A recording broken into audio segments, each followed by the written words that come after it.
think I watched. I mean, I did watch everything. Um, I didn't pay too much attention to not SmackDown, fucking NXT past the opener. Not gonna lie. Listen, that shit is and was a very yummy show.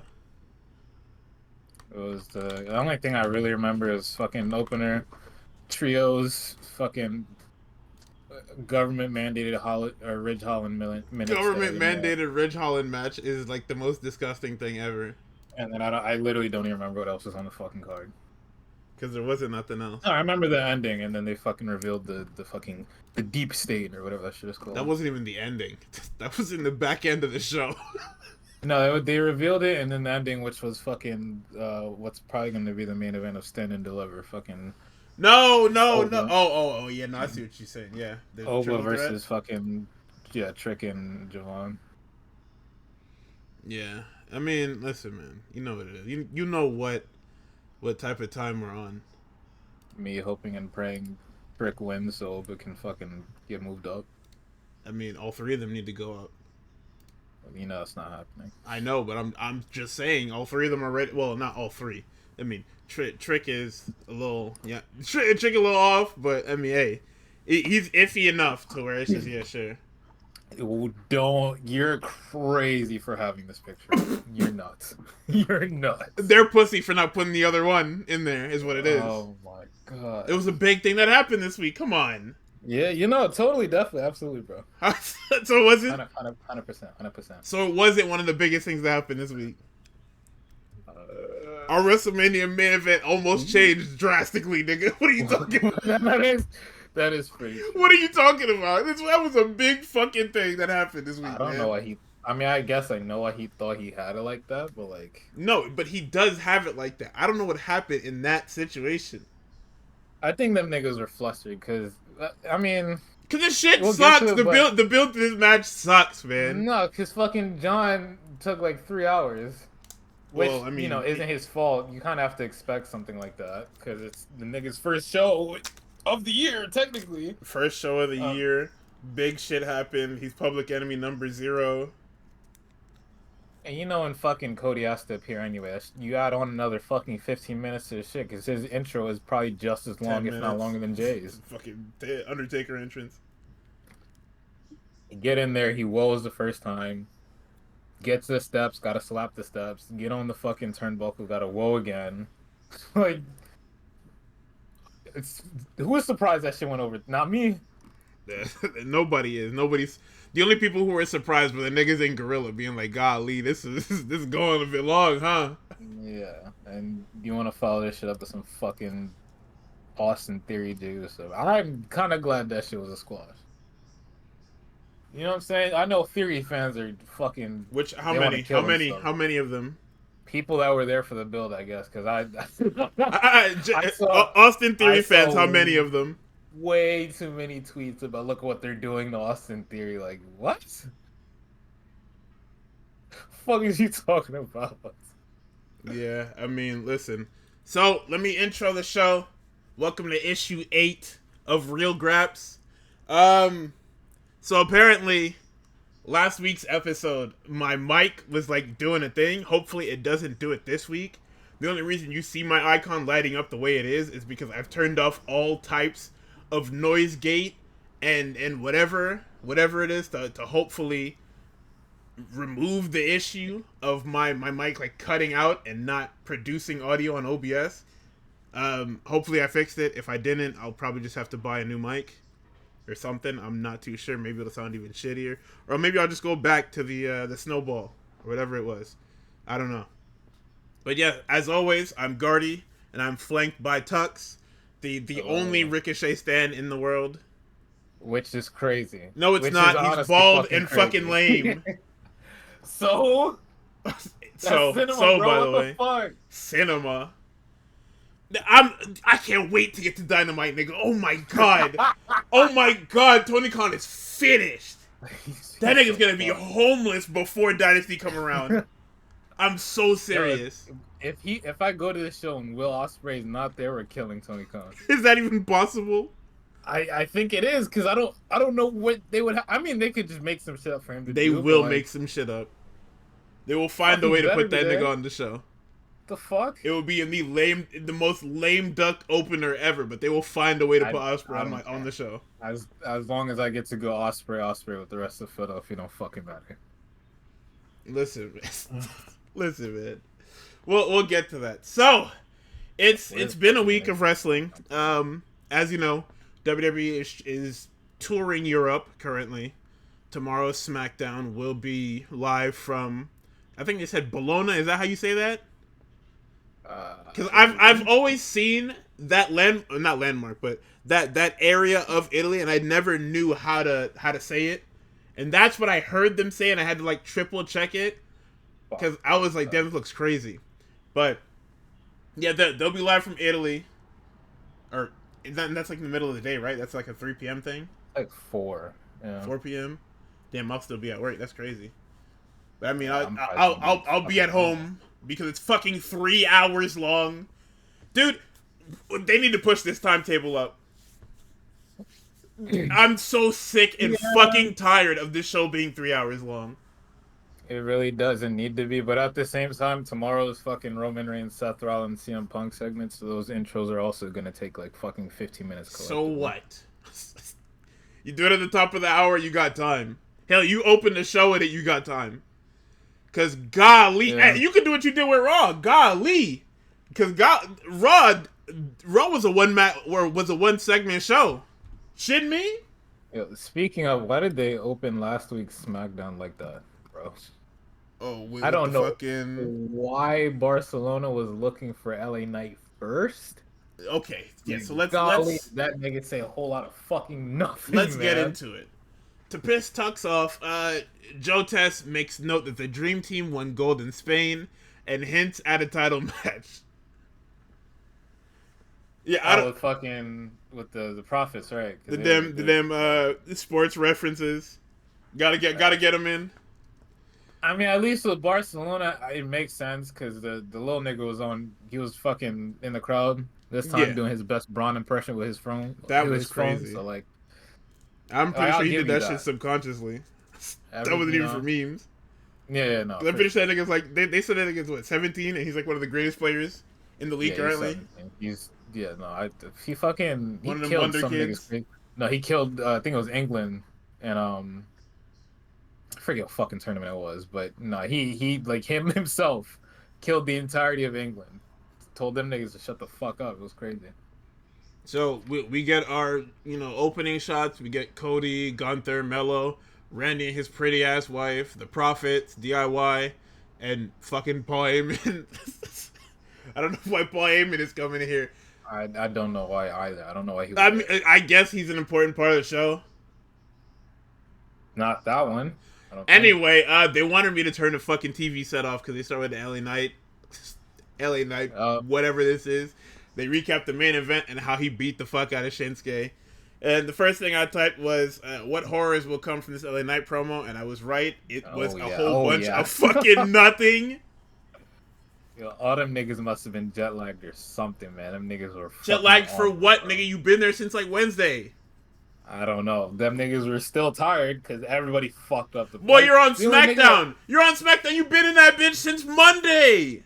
the only nigga that didn't fuck that shit up was LA Knight, surprisingly. Everybody else fucking Jimmy fucked it up calling the US chip the US tag chip. Fucking Solo fucked his old shit up because he almost cursed or something. I don't know. Nigga fucking talked too long. I almost swallowed some spit or something. I don't fucking know. He let that shit go.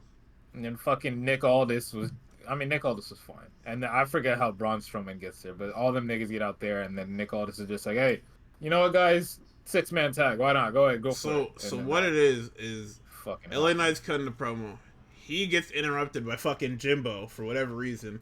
Jimbo cuts the same promo that him and his brother cut, where they're like, yeah, you know what I mean? I'm out here on my ones. I want my title shot. Get out. you need to get out. This is actually the government mandated fucking midline 6-man. Yeah. So of course he says that he wants a title shot, which then prompts fucking Solo to come out flanked by Tama and Jacob. And I mean, listen, this whole thing, it's over, right? This Solo Sikoa shit is over. Like Yeah. listen, It was over a long time ago, but it's super over now. That guy, he is a second. He is He not a guy. legitimately said, if anyone should challenge you for the title, it should be Jacob. And it's just like, why even? Like, I get, we're going for the long-term storytelling, shit with Solo inching towards Jacob and then Jacob eventually killing him crazy style. However, I think the longer this goes, you don't add anything to the storyline. Like, it legit could have had, like, Jacob could have turned on this nigga like last week or 2 weeks ago or 3 weeks ago, and everybody would have been like, yeah, yeah, I fuck with it. But the longer this goes, when it I don't know what they're happens, doing because it's when not it a Mania happens, match apparently. nobody's gonna give a fuck. Yeah, I don't Like know. I mean, people already SummerSlam, I don't guess. care. They're ready for Jacob to be a Dolo guy, or him and Tama to be like Yeah, a manager and a guy. him and the Like fucking Tongans, yeah. Solo is an afterthought. Solo quite literally is tacked on to Jacob's everything. Like I don't. Anyway, we get the match, and it's just, and this is where I watched this opener, and this is where I cut the show off, because I was just like, Ooh. my first note on this match was, because why not? Let's rehash the last 2 months of television because we're overseas, and I Yeah. talked about this on stream. This is what they would do back in the day. So back in the early 2000s or even the mid 2000s, when you would get the Raw or the SmackDown from overseas, or you would get Insurrection or Rebellion, it would just be what was our hottest angle 3 months ago. Let's give it to the international crowd. And because the international crowd doesn't get wrestling, they don't fucking care. You know what I mean? Like True. the Yeah, that maybe international would crowd is just fucking happy to have wrestling because it's a treat. yeah. That's true. Like Me, however, I've been watching this shit all year. yeah, that's what I'm Like, saying. When I none of watch the this shit shit weekly moves and me. you niggas run back last 3 months It's of just crazy TV. because it's like I feel like do them niggas not get like I understand it's like your one and only live show probably for the entire year, but it's like if I go to a live show, I want something. And them niggas did get something good. They got something to actually sink their teeth into that like nobody Yeah, expected they got an really. actual good match that probably should have been the main, but fuck me. But like I would have fucking fell asleep watching this shit, man. I Fucking did. everybody's doing the same shit, I man. will say it, I did. Okay, I fell Not asleep even 3 disrespectful to the fucking fucking times. not even being disrespectful to the superstars, but it's like if I'm them, I'm asking for to us to do something. Like I'm in Barcelona, I want to fucking wrestle. I look over at Gunther. Gunther gets to do whatever the fuck he wants. I gotta stick here and fight the same nigga I always fight. Yes. The fuck? What is Gunther even doing on my fucking show? I don't even know What? why he's here. Yeah, like, in case if you niggas should be sick that the Raw champion is on your show stealing Yeah, like your what? TV time. The Raw champ and the NXT tag champ is here. It's niggas that don't Wrestling even a work singles here. match. Nigga got his The Make-A-Wish fuck? fucking match because he's from Spain. What kind of shit is The this? Hey, hell? I don't give a fuck where you're from. You're not here. You don't live on this show. Yeah, the match is whatever. The match is Um, every midline 6-man. Strowman's gonna go to the outside, do all his fucking shit. Jimbo's gonna do every move in his Uso arsenal. Jacob is going to Yeah. lay everybody out and look like a fucking man. And then Yeah. Strowman, and then because Tama Tonga is the fucking polar bear in this match, he gets pinned. He gets pinned. Strowman goes up to celebrate. Jacob kills him crazy style. Like, Again, fucking it's literally rehashing the fucking Saturday Night's main event and the fucking 2 weeks before. Come on! Jacob walks away with Tama. Tama somehow is the voice of reason and keeps walking. Jacob goes around to fucking kill Braun Strowman through the timekeeper's area because, like you said, it's the most dangerous part of SmackDown sets. My note for that, we're still doing this program. We can't move Jacob onto somebody else. Yo, notice how when they went flying through that barricade, nigga was on that damn, whatchamacallit, that equipment box. Nigga had his feet up. He didn't get run over this time. Yep. I know you seen it. Nigga went flying through that shit, and all you seen in that camera angle was feet. Niggas was on top of that equipment box. It was over. Them Pelican cases is Teflon, boy. You can't fucking break through them, bro. Hey, fuck it.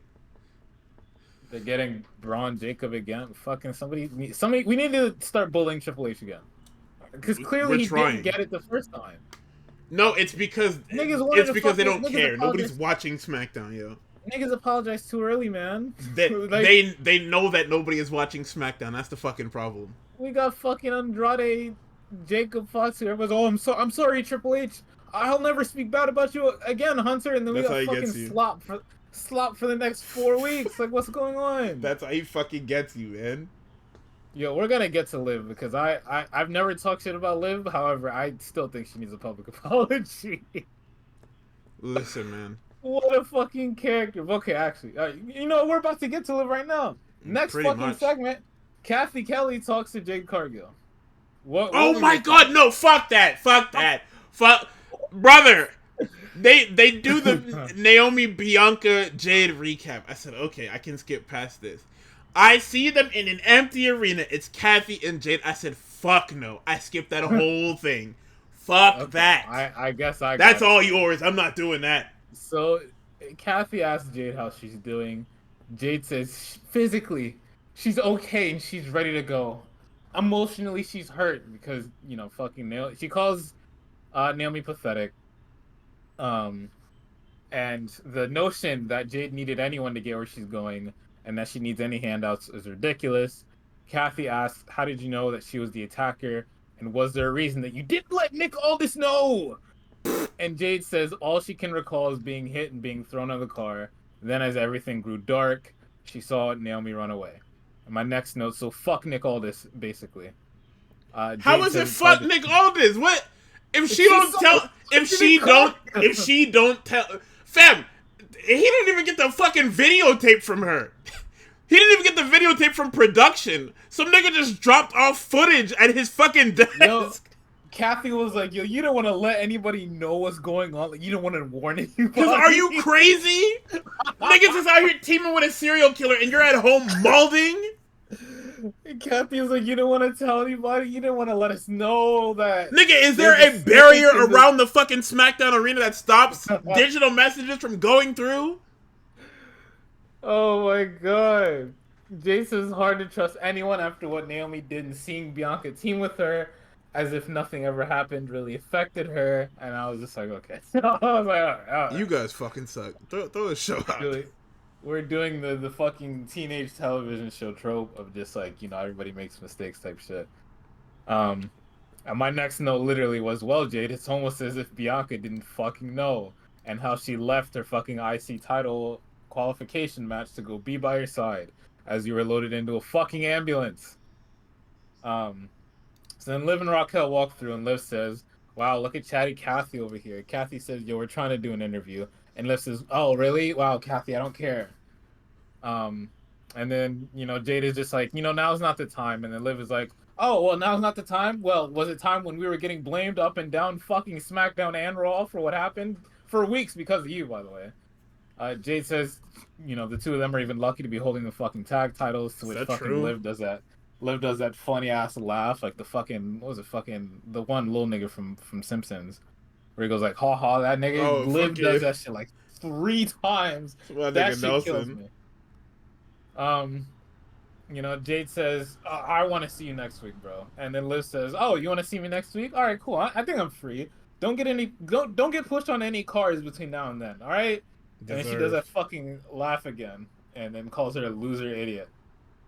My note after that: Am I a Liv stan? Question mark. And then we get BFAB minutes right after. Very good. BFAB comes out. I said this would be quick, not knowing that Charlotte said, yeah, I want to work with BFAB. Like, I want to cook with BFAB. And I said, golly, is that my goat? Looking out for the new talent again? Yes, sir. Yes, sir. So they go for a little bit. I mean, it's not too bad. I mean, BFAB is slow for spots, but Charlotte is giving her stuff. All right, like Yeah. Charlotte's supposed to be the dominant one, but she is allowing BFAB to work with her, and she is working through the things that she doesn't get.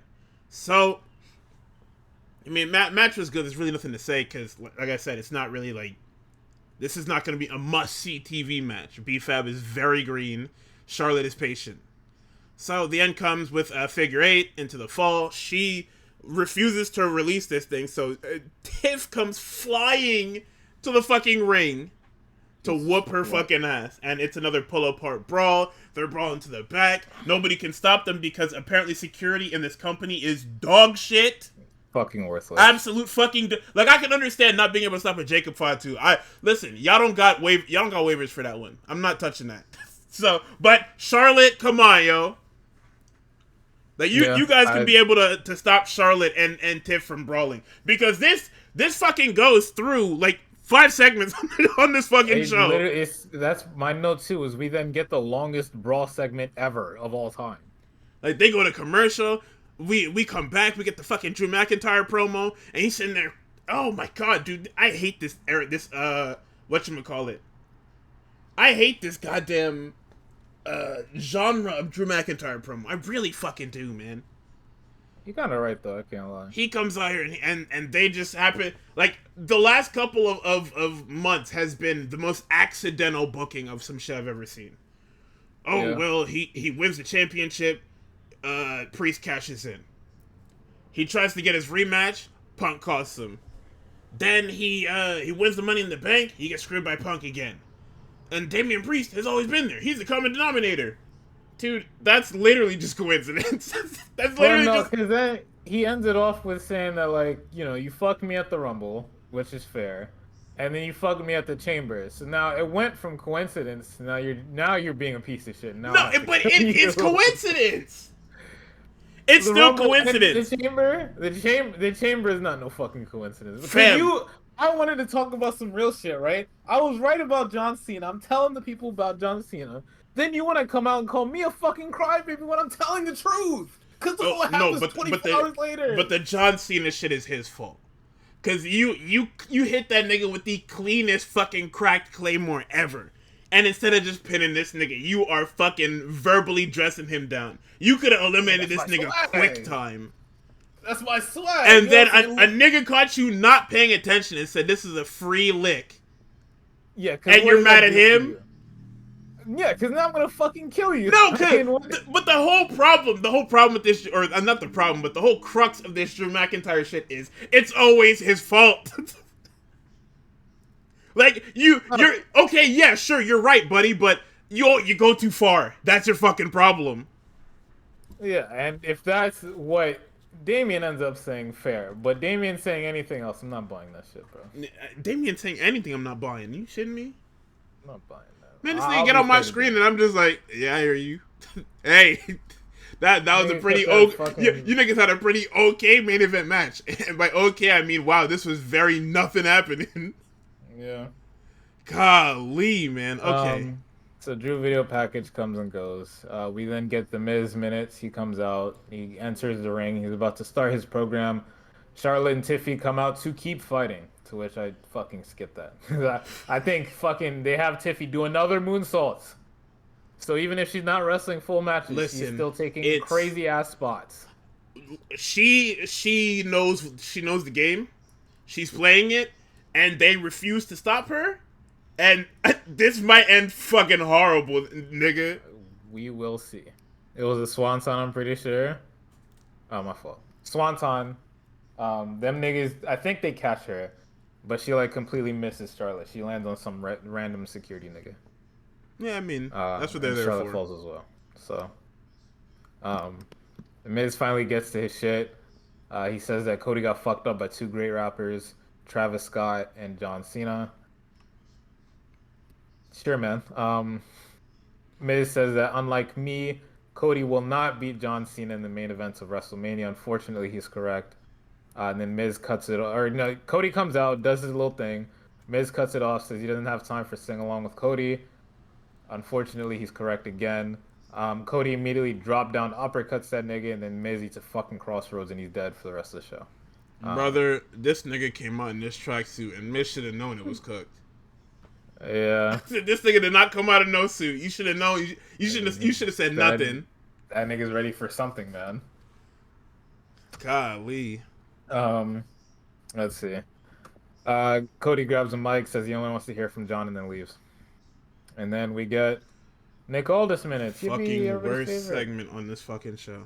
So Shinsuke says he wants a rematch with LA Knight. Priest interrupts to ask where Drew is. Nick Aldis is like, that nigga left. All right, Nick, all this says I heard that nigga This left, nigga has no right? idea what's going on his fucking show. Nick It's him doesn't and fucking fucking know what's Adam happening. Pearce. Yeah. Yeah, no, I'll give Pierce some props. That nigga at least tries. Nick Aldis has no idea what's Nick going on. Aldis has no idea who's getting killed on his show. That When niggas don't even show up on time to his show, and he's just like, yeah, hell yeah. that nigga's watching the program along with us, bro. He has no idea. He got no idea what's going on. He don't got matches until niggas pull up on him talking about him. Yeah, I want to wrestle tonight. This Like, nigga what? is dog shit at his job. Man, I want to be that dog shit at my job, yo. Literally. Buddy So just sitting in the back with fucking fresh suit, talking about some, hey, you want a match? I ain't got nothing planned. You want to work tonight? Beefing.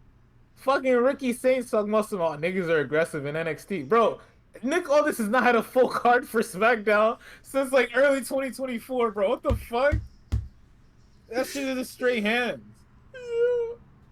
So Shinsuke, over to the side, tells Damian Priest to shut the fuck up. Priest is like, "What the fuck did you just say?" Because he legitimately does not know what he's saying. Shinsuke says, "I'll say it again. Shut the fuck up, you fucking eyesore." Priest says, "Yeah, I don't know what you just said, but I'll say what the people of España know. I'm looking for a fight, and I want to give you a beating." To where he says that in Spanish and English. Nick Aldis says, "I'm white and I'm from England, so if you guys want to fight, go ahead, go for it." And we immediately get to fucking Damian Priest versus Shinsuke Nakamura. This nigga all just don't do shit, bro. You had to say nothing. You could have just said, yeah, y'all will fight tonight. Nah, he interjects, says something nobody asked him to fucking say, and then says, yeah, y'all got each other tonight.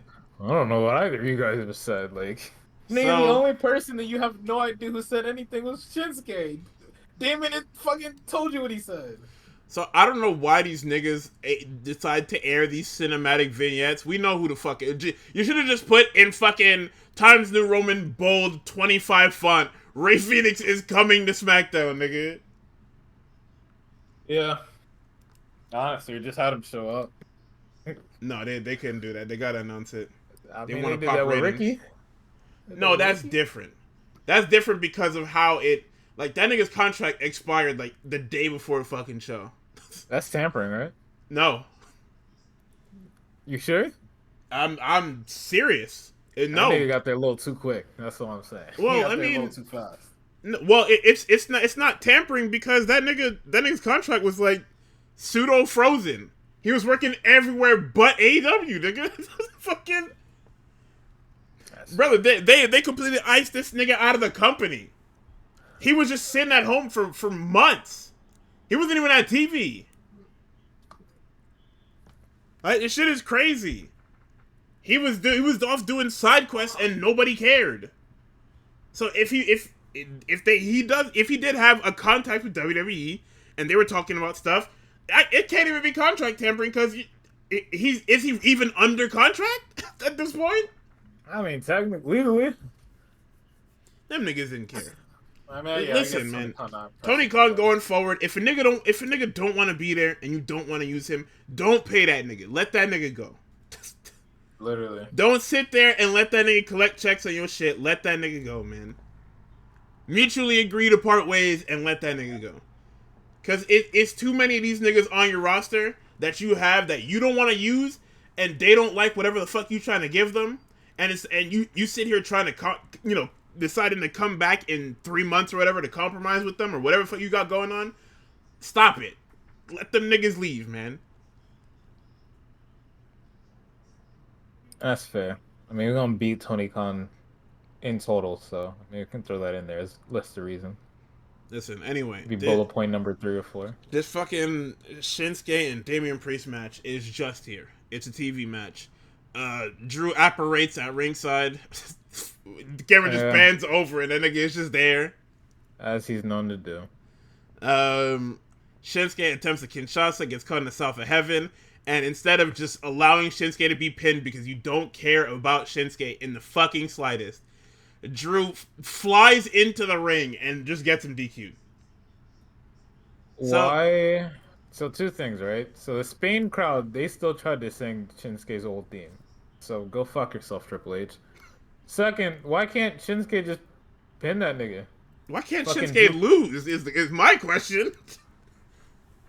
He went for the Fair. Kinshasa. Nigga had him dead to rights. He hit the South to heaven. That's like, it's over. Yeah, no, that whole finish is just weird because it's just like if you want What is important Damien about to get Shinsuke, nigga? Like, he went from not being on TV to fucking U.S. champion out of nowhere. Like, you no literally just... nigga, Go now he's ahead. getting more TV time than fucking Andrade. What's going on?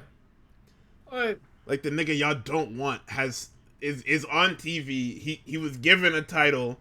And then let me not say that they don't want him, but it's very They don't. clear that this was a little PR thing because y'all knew y'all was sending him to Japan.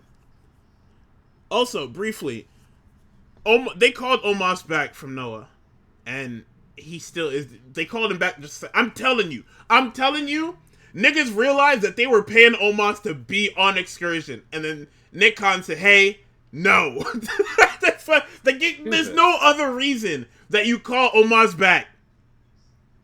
Like, it's crazy that y'all sent him over there and remembered that you're paying him, and he's not wrestling on y'all show. So y'all took him back. Like, it's just stupid. Nigga was over there too. Like he was doing pretty well from what I was seeing. Absolutely, brother. They loved him over there. They put the title on him, and they clearly had, because he's like literally just 7 foot whatever, and it's just amazing. Like, he doesn't need to do much. You just use him as a giant. He's healthy and athletic enough to do whatever whatever you want him to do. He's strong. So of course Japan loves him because Japan loves the circuit, not derogatory, but circus attraction type shit where it's like a super duper, because guys like Andre were big in Japan. Giant Baba was notoriously big, obviously. The Great Khali, before he came to WWE after his body had become fucking dog shit, was great over there. They love huge guys. Like, that's the thing. So Omos was literally a godsend. Like, Muda looked at him and said, "I want that one." I don't care what I gotta give up. Yuka Inamura or whatever. I want that one. Give me that one. Triple H said, "Hell yeah, brother. I'll send that shit over there. You shitting me? That's PR for us." Here come Nick Khan broadcast. Hey, why are we paying a nigga that's not wrestling in our company? And guess what he's over here doing? Hey, Still what do you mean? Nigga still isn't wrestling over here, man. Just send him back. What the fuck? His business This is shit nasty. is just fucking corny, man. Niggas don't know what they want with their money. So while Damien is getting killed by Drew after the DQ, the crowd starts chanting CM Punk. They chant, "We want tables." And then as Drew is walking away after he killed Damien, before he goes back to continue killing Damien, they start chanting, "Oh, Drew McIntyre." So these niggas don't know what they want at all. Listen, Niggas don't give a fuck. They're here for a good time. they're Not a long trying to time, I make this guess. shit ass show work, man. That's what this is. Fucking Drew's like, on site? On site is it? My one and only opportunity. Not true, by the way. You have screwed me out of my opportunities, and now I have nothing to do but make your life a living hell. And then hits that nigga with, I don't know if that's a shoot big ass boot or what. He But stomped the fuck out that boy head. Golly. that was a fucking big ass boot, bro. That nigga said, "I took one opportunity. You have taken everything from me." All right, you fucking drama queen, man. Listen, this is what they was talking about. Yeah. Yeah, I'm fucking with Drew, so hey, I'm just gonna ignore all the criticisms against him. So we get the DIY interview. They said that they're gonna deal with the Profits and go next. Then they get interrupted by the Guns. Guns call them shit, and they said, "Hey, we got next." And that was basically the end of the promo. DIY walks off. You see Orton walking backstage, and he's got Mello next. So I have to talk about this because I'm getting assaulted on my timeline with just wrestling stuff. Okay. And not the good wrestling stuff, right? Oh. So a Let's Fucking Go commercial pops up after. And that shit made me like physically hot because there was there were two clips that went around from fucking the stupid WWE A&E shit from Let's Fucking Go. Okay. There was one with CM Punk watching this new nigga cut a promo. And then there was another one with a new nigga cutting a promo on CM Punk. The new nigga that cut a promo on CM Punk said the same shit that everybody has been saying since fucking 2021. Is that, "Oh, you abandoned me," blah blah. Or, yeah, no, it's weird how parasocial some niggas get with this shit. To where like, "Oh, you abandoned me. I really fucked with you, and then you left, and now you come back and you think that you can just walk right in and do whatever you I want. would have failed Well, him on the no. spot. Shitting me?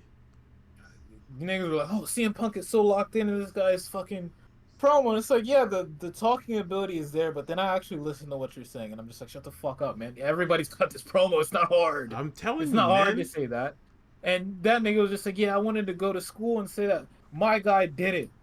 My guy main events at WrestleMania, and it's just like, you're a fucking freak, man. I understand. I Listen, was there too, but like you're fucking you're. I think he was like my age. Like you're 25 now. You got to give this shit up, bro. Be happy the nigga came back at all. Like why is nobody talking about that?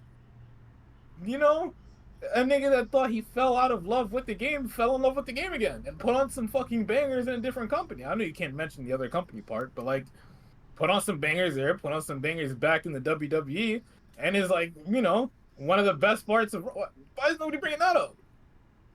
yeah, But I'm I not gonna understand. lie. I would fall out of wrestling too if I was literally dying for the thing that I loved, And niggas and not fucking and not in a cool way nobody's either. bringing up Vince.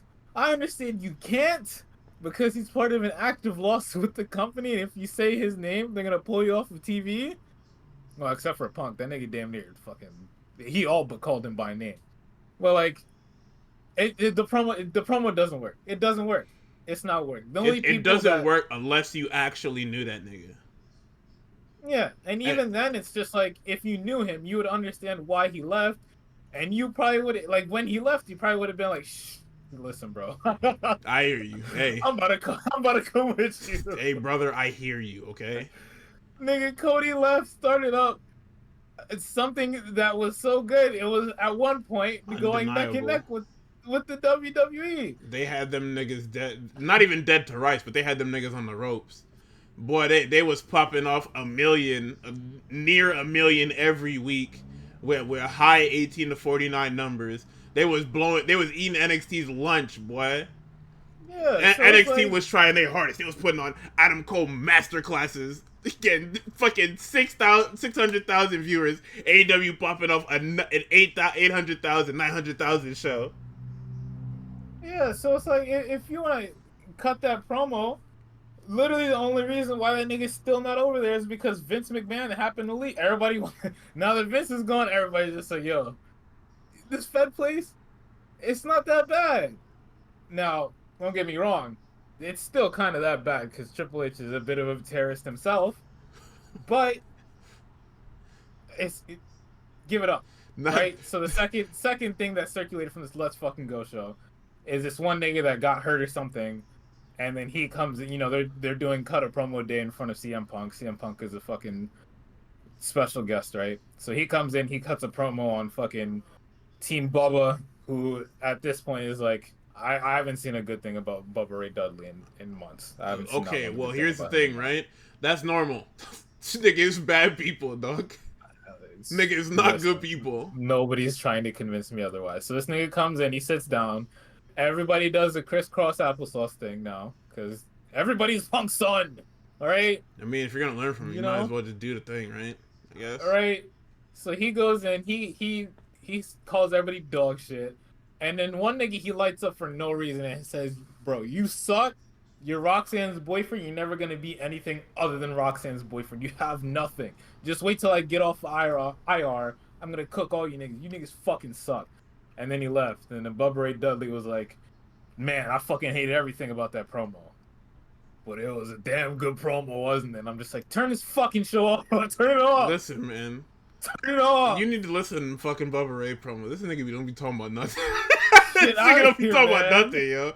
Don't take nothing that nigga say is serious, please. The fuck off of my TV. Just let The that fuck nigga off my speak, man. timeline. And niggas are like, oh man, Punk was laughing during this shit.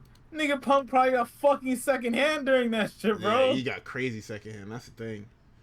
Damn it. Cause I'm telling you, look at when he's in the ring with Logan Paul.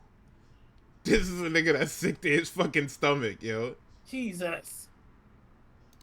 Listen, So that's my little fucking rant about Let's Fucking Go because I've actually consumed some fucking media from that shit and it's probably worse than I thought. I be trying to ignore that show with all my heart, and the clips keep finding me. namely through Paladin, but also when I'm scrolling my timeline, this shit do. Listen, not 80% of this shit I don't want to see is Paladin posting it because it is news. But hey, I appreciate it which is fair. because That's fair. I do need to know that these things are happening, but I don't want to see that shit. I don't need to know. Like, look at what you niggas are spending fucking Booker T's Precious Sundays on, man. Yeah, Sundays, right. By the way. Let go do something. Live show. Totally not tape show. No, that shit has to be live. I don't fucking accept anything else. Anyways, get this Let's Fucking Go shit off my screen. They're trying to tout a bunch of A&E shit. I don't think any of it's gonna stick, but hey, who knows, right? Okay, yes, that clip of Shorty saying, "Hey, can I use the Hell's Gate?" and Taker just blatantly lying about the fucking move is hilarious. Nigga talking about, yeah, I've been using that move for 30 years. Nigga, you brought that shit up in 2008. Shut up. That shit is not in your arms. Shut the fuck up, man. Oh my You got on the beat and just fucking lied? Yes, bro. Like, did you know we have the internet, you bitch ass nigga? Did you know that when you brought that shit up, it was for one feud and then you basically stopped using it? And then you disappeared for fucking like 3 years, nigga? Like, shut up, man. That shit also probably isn't even his. It's not! What? Alright. Dude, I hate that guy sometimes, man. Next up, we get, I think on the way to fucking, I don't even remember what the fucking segment is. We get a Lamine appearance. That was a fucking Ute. The 17-year-old Braun, not Breaker, LeBron James.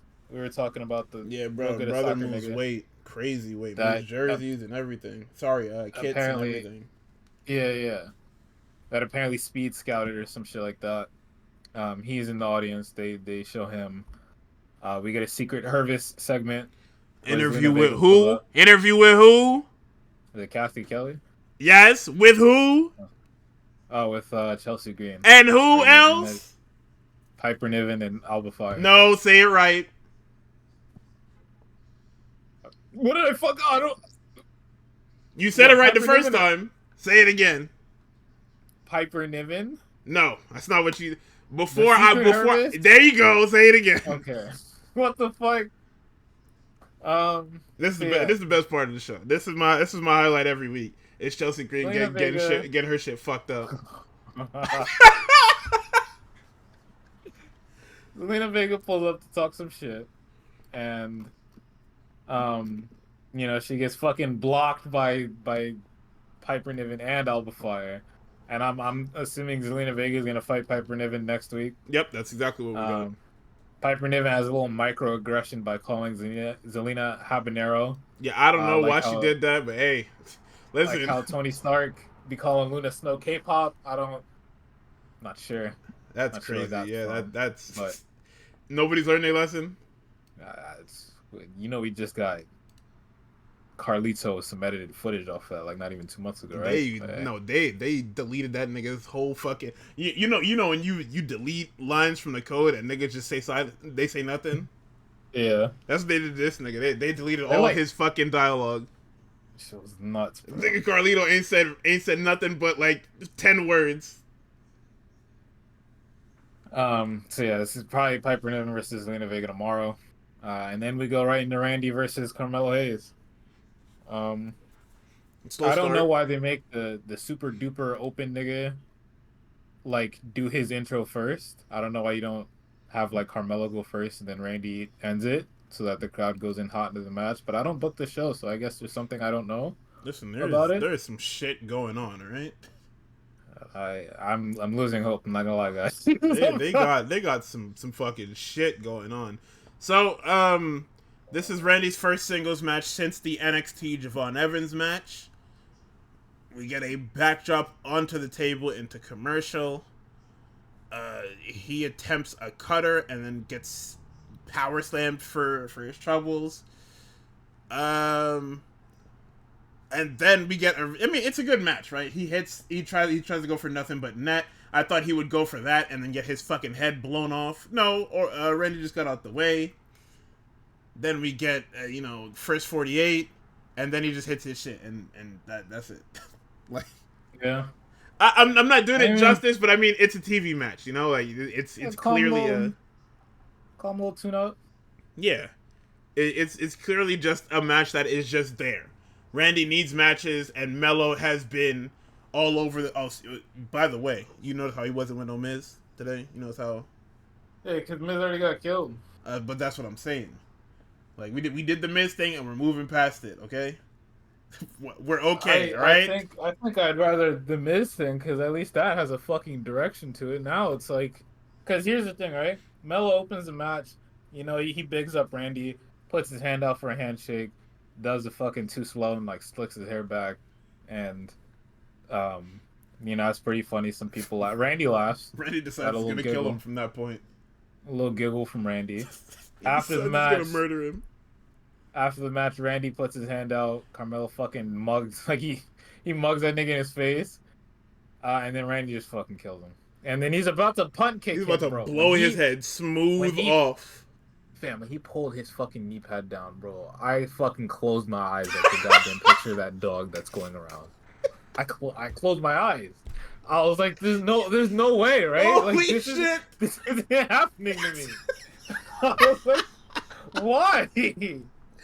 Yo, but So Kevin Owens fucking teleports into the thank arena. God, Nigga, it was so KO. quick. I saw Carmelo disappear. I said, Oh, boy, what happened? They panned oh the my fucking camera around, and God. KO is halfway across the arena. I was so fucking happy. I was like, thank fucking God for Kevin Steen, bro. What the fuck? Oh my goodness. Because I knew Melo ain't had no fucking friends. I was like, nobody's gonna save this nigga, bro. It's over. And Yeah, then the KO Miz is saves dead. him. Holy shit. I was like, oh God. That was scary. That was scary, guys. But, So they give overall, us good a match. recap. Oh, yeah, go ahead. Good match. But no, we get a fucking. Wait, we get a recap for what? The Actually, I'm not a. fucking stupid ass Jacob and Strowman shit. And this is where we Oh, get yeah. the announcement that they're gonna go head to head next week, and Solo starts the promo off. I stopped listening to what he was gonna say, but Jacob did the Jacob thing where he's like, "Hey, We off the scale with it. I'm actually about to blow your fucking head off, and I will see you next week." Oh, gas, no brakes with it, yarami. Yeah, And then he them hits niggas all of that. hit the group 5, 2, and Like, I'm like, Solo, come on, no, stand up. Solo is actually just a guy. He is a cheerleader now. It's over. All of that My fucking God, new head of the table shit. All of that shit is finished. Roman beat that shit out of him, and he said, "Yep, I was bugging." I was a good He man. says, "Yeah, I was freaked the fuck out, yo." Like, nigga shrunk back into little brother mode. He literally dropped the facade of trying to be cool, and he's just a fucking loser now, and it's okay, right? Because you really didn't look like the type. You know what I mean? They tried to make you imposing on NXT, but it wasn't working. So Gunther comes out here in his gear, and Joe makes note that he's only had 5 title defenses. And when he said that, I looked at Joe, my you can't do TV that. with a 1,000-yard fucking stare, and I say, "Yep." Joe, you can't do that, man. I say, "Yeah, thank you, thank you, thank you." You just giving niggas ammo. You can't say you can like it's something that like niggas can like somebody on Twitter can say that. You can't say that on commentary. You shouldn't say that on commentary. It's not that you can't. It's like saying fucking what is it? Fucking a nigga has never won against a team in their stadium. And guess where they're at and guess who they're playing. The nigga that they've never won against in this. You can't do that. You giving them niggas ammo.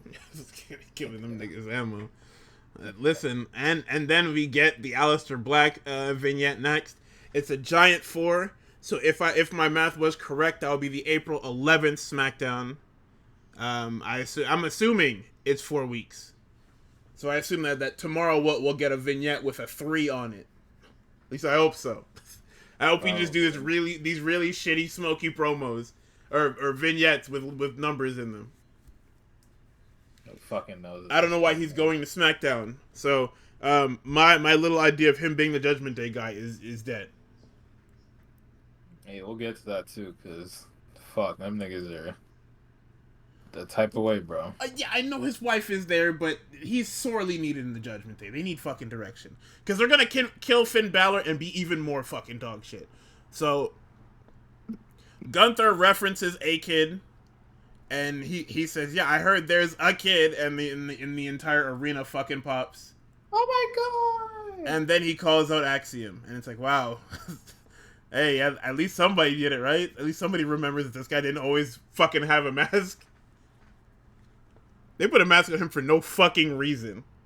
I know it was to, like, try and give him an edge or, like, a character, because his character was, I'm a Spaniard and I'm really good at wrestling, as if that's not a really good fucking gimmick by itself. Yeah. Like, his gimmick is, I'm a tremendous fucking athlete, which it should be, because we're in the wrestling business. Like, yeah. if we're gonna do a sports-based, presentation, I think guys saying that, yeah, I'm the best, and here's why I'm the best, because here's the thing about Axiom. He's really fucking fast.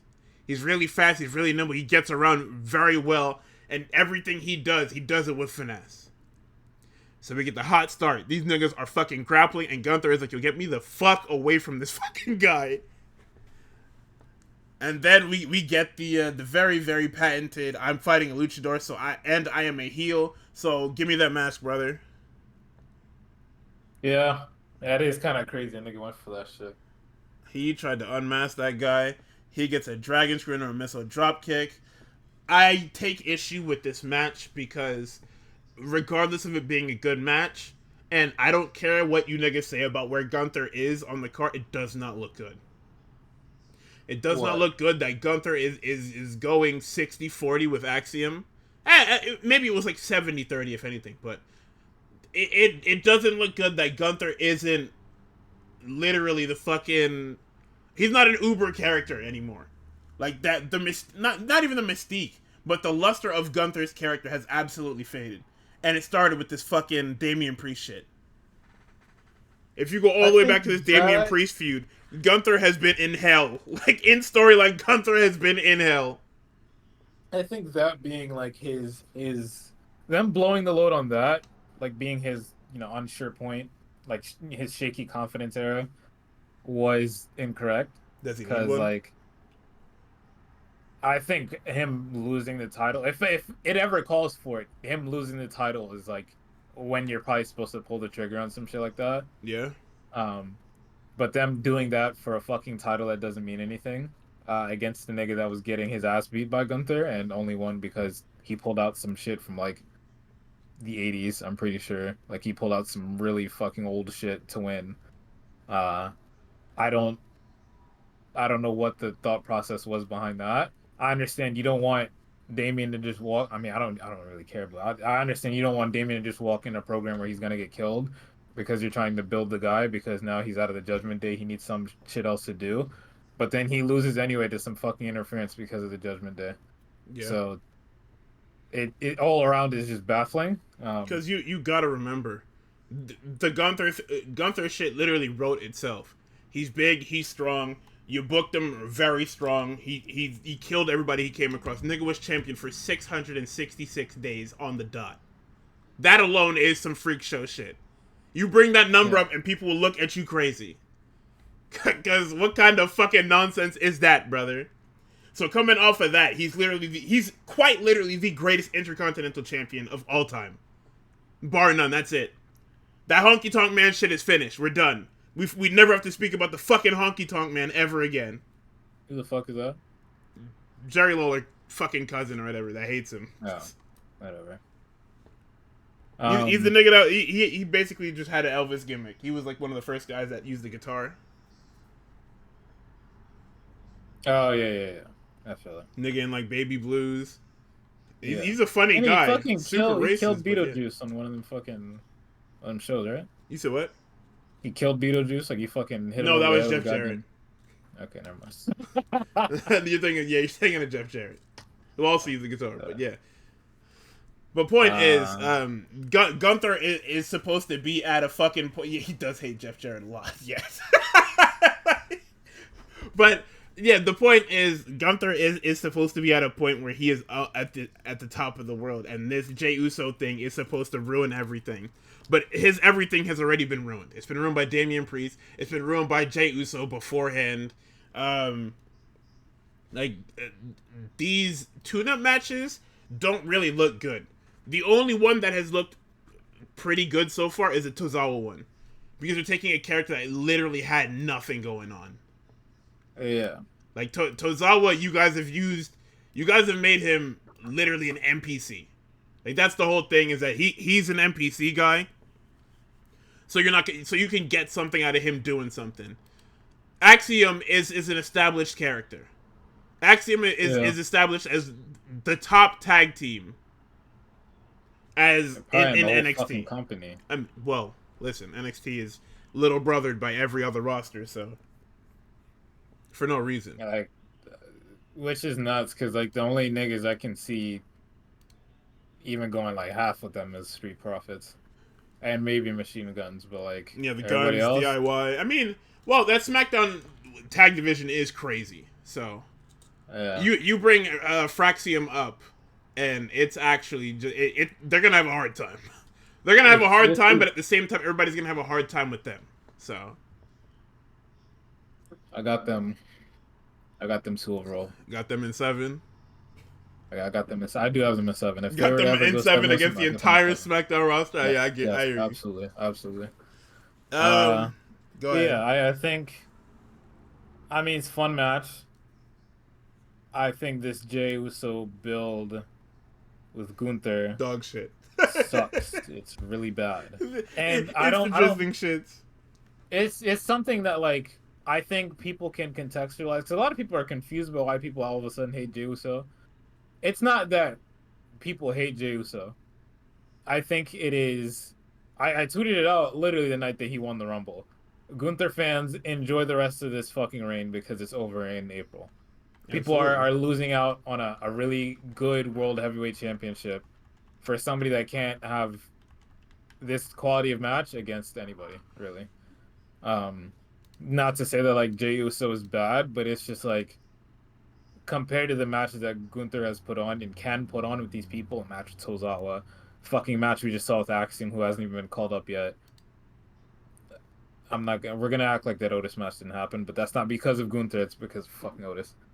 You know, the match with Cody, like the character, the way it presents itself, like all of that, we're losing that for Jey Uso. And then when you look into Jey Uso, it's just like you have a bunch of questions, which yes, we're gonna get answered when the reign actually happens, but like, can he put on that good of matches against other? Is it gonna be believable that he's beating people over and over? Will he be a victim of, and then the bell rings? Like, you know, is he going to get this is awesome chance? Are people just gonna fall asleep during the shit? Is he gonna get eaten up on the mic? None of these things are questions with Gunther. He had all of these. He has everything. He has that. Like, there's, you know, if nigga, he's one of the people that can justify a long ass title reign. Not a lot of people can justify that shit, but like certain rosters and certain companies, you can just be like, yeah, that nigga can just go. He can just go for a while. Fuck it. Why not? He is the ring general. He touts himself as one of the best wrestlers in the world. Why wouldn't I keep that fucking shit on him for like 600 days? Nigga, I'm telling you, this Jey Uso shit. Like, yes, if Gunther retains, it is a missed opportunity, because then you're gonna, oh my god, then you're gonna do something fucking, you're gonna do something stupid later on. That's the problem. If you have Gunther win, because Jay's gonna walk into fucking Money in the Bank or something like that. Like didn't that. He already won that shit, didn't he? What, Jey Uso? Yeet in the Bank?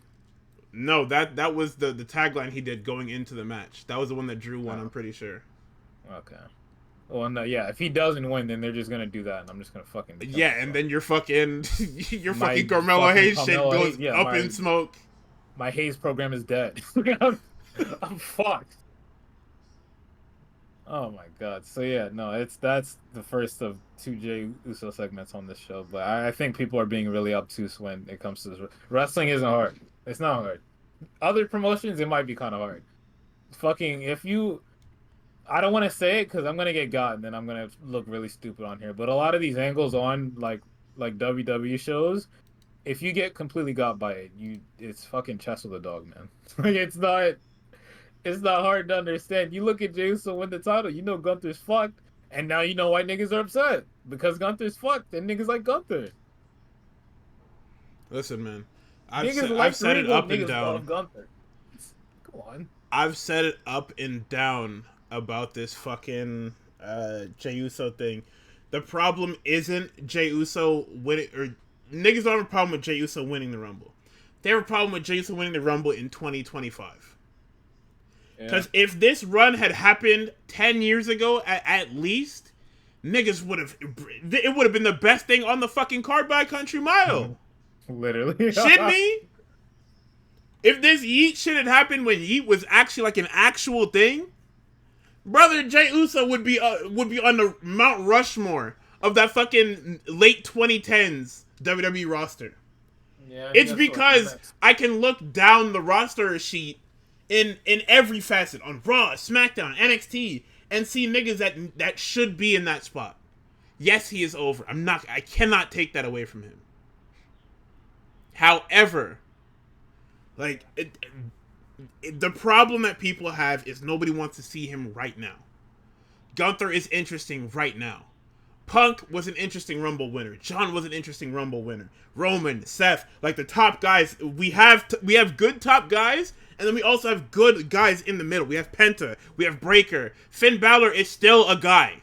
He's not one of the guys, but he is still a guy. Hell, niggas would even pop for a fucking Dominic Mysterio. It would have been funny at least. Like, the Dominic Mysterio shit would have been fucking hilarious. Because Dom's whole thing is that win or lose, you win. He can say that he won the Royal Rumble. He can say he main evented at WrestleMania. It's something that in his eventual program with Punk, again, he can hang over his head. Like, we can do something with a Dominic Mysterio winning the Rumble. Yeah, With Jey Uso, anymore, we can't really do anything. Not anymore. My demons are about to politic themselves in main event. Don't bring up what Seth said. And that nigga's a liar. Yeah, I'm not even gonna talk about that fucking guy, man. I hate that guy. Anyway, he's not main. He wasn't main eventing anyway. I don't give a shit. What the fuck I'm gonna do with that? Yeah. Punk said it too. Oh my fucking god. Okay. Listen, All right. man, Nobody wants to main event wrestle. Nobody wants to main event WrestleMania anymore after fucking lighting my nigga up on 6 different segments, saying he's never main events at Wrestle. It's the same 2 fucking segments, and now you don't even want to get the shit cleared up this WrestleMania. All right, man. I'll just fuck myself, man. Nope. Jesus Christ.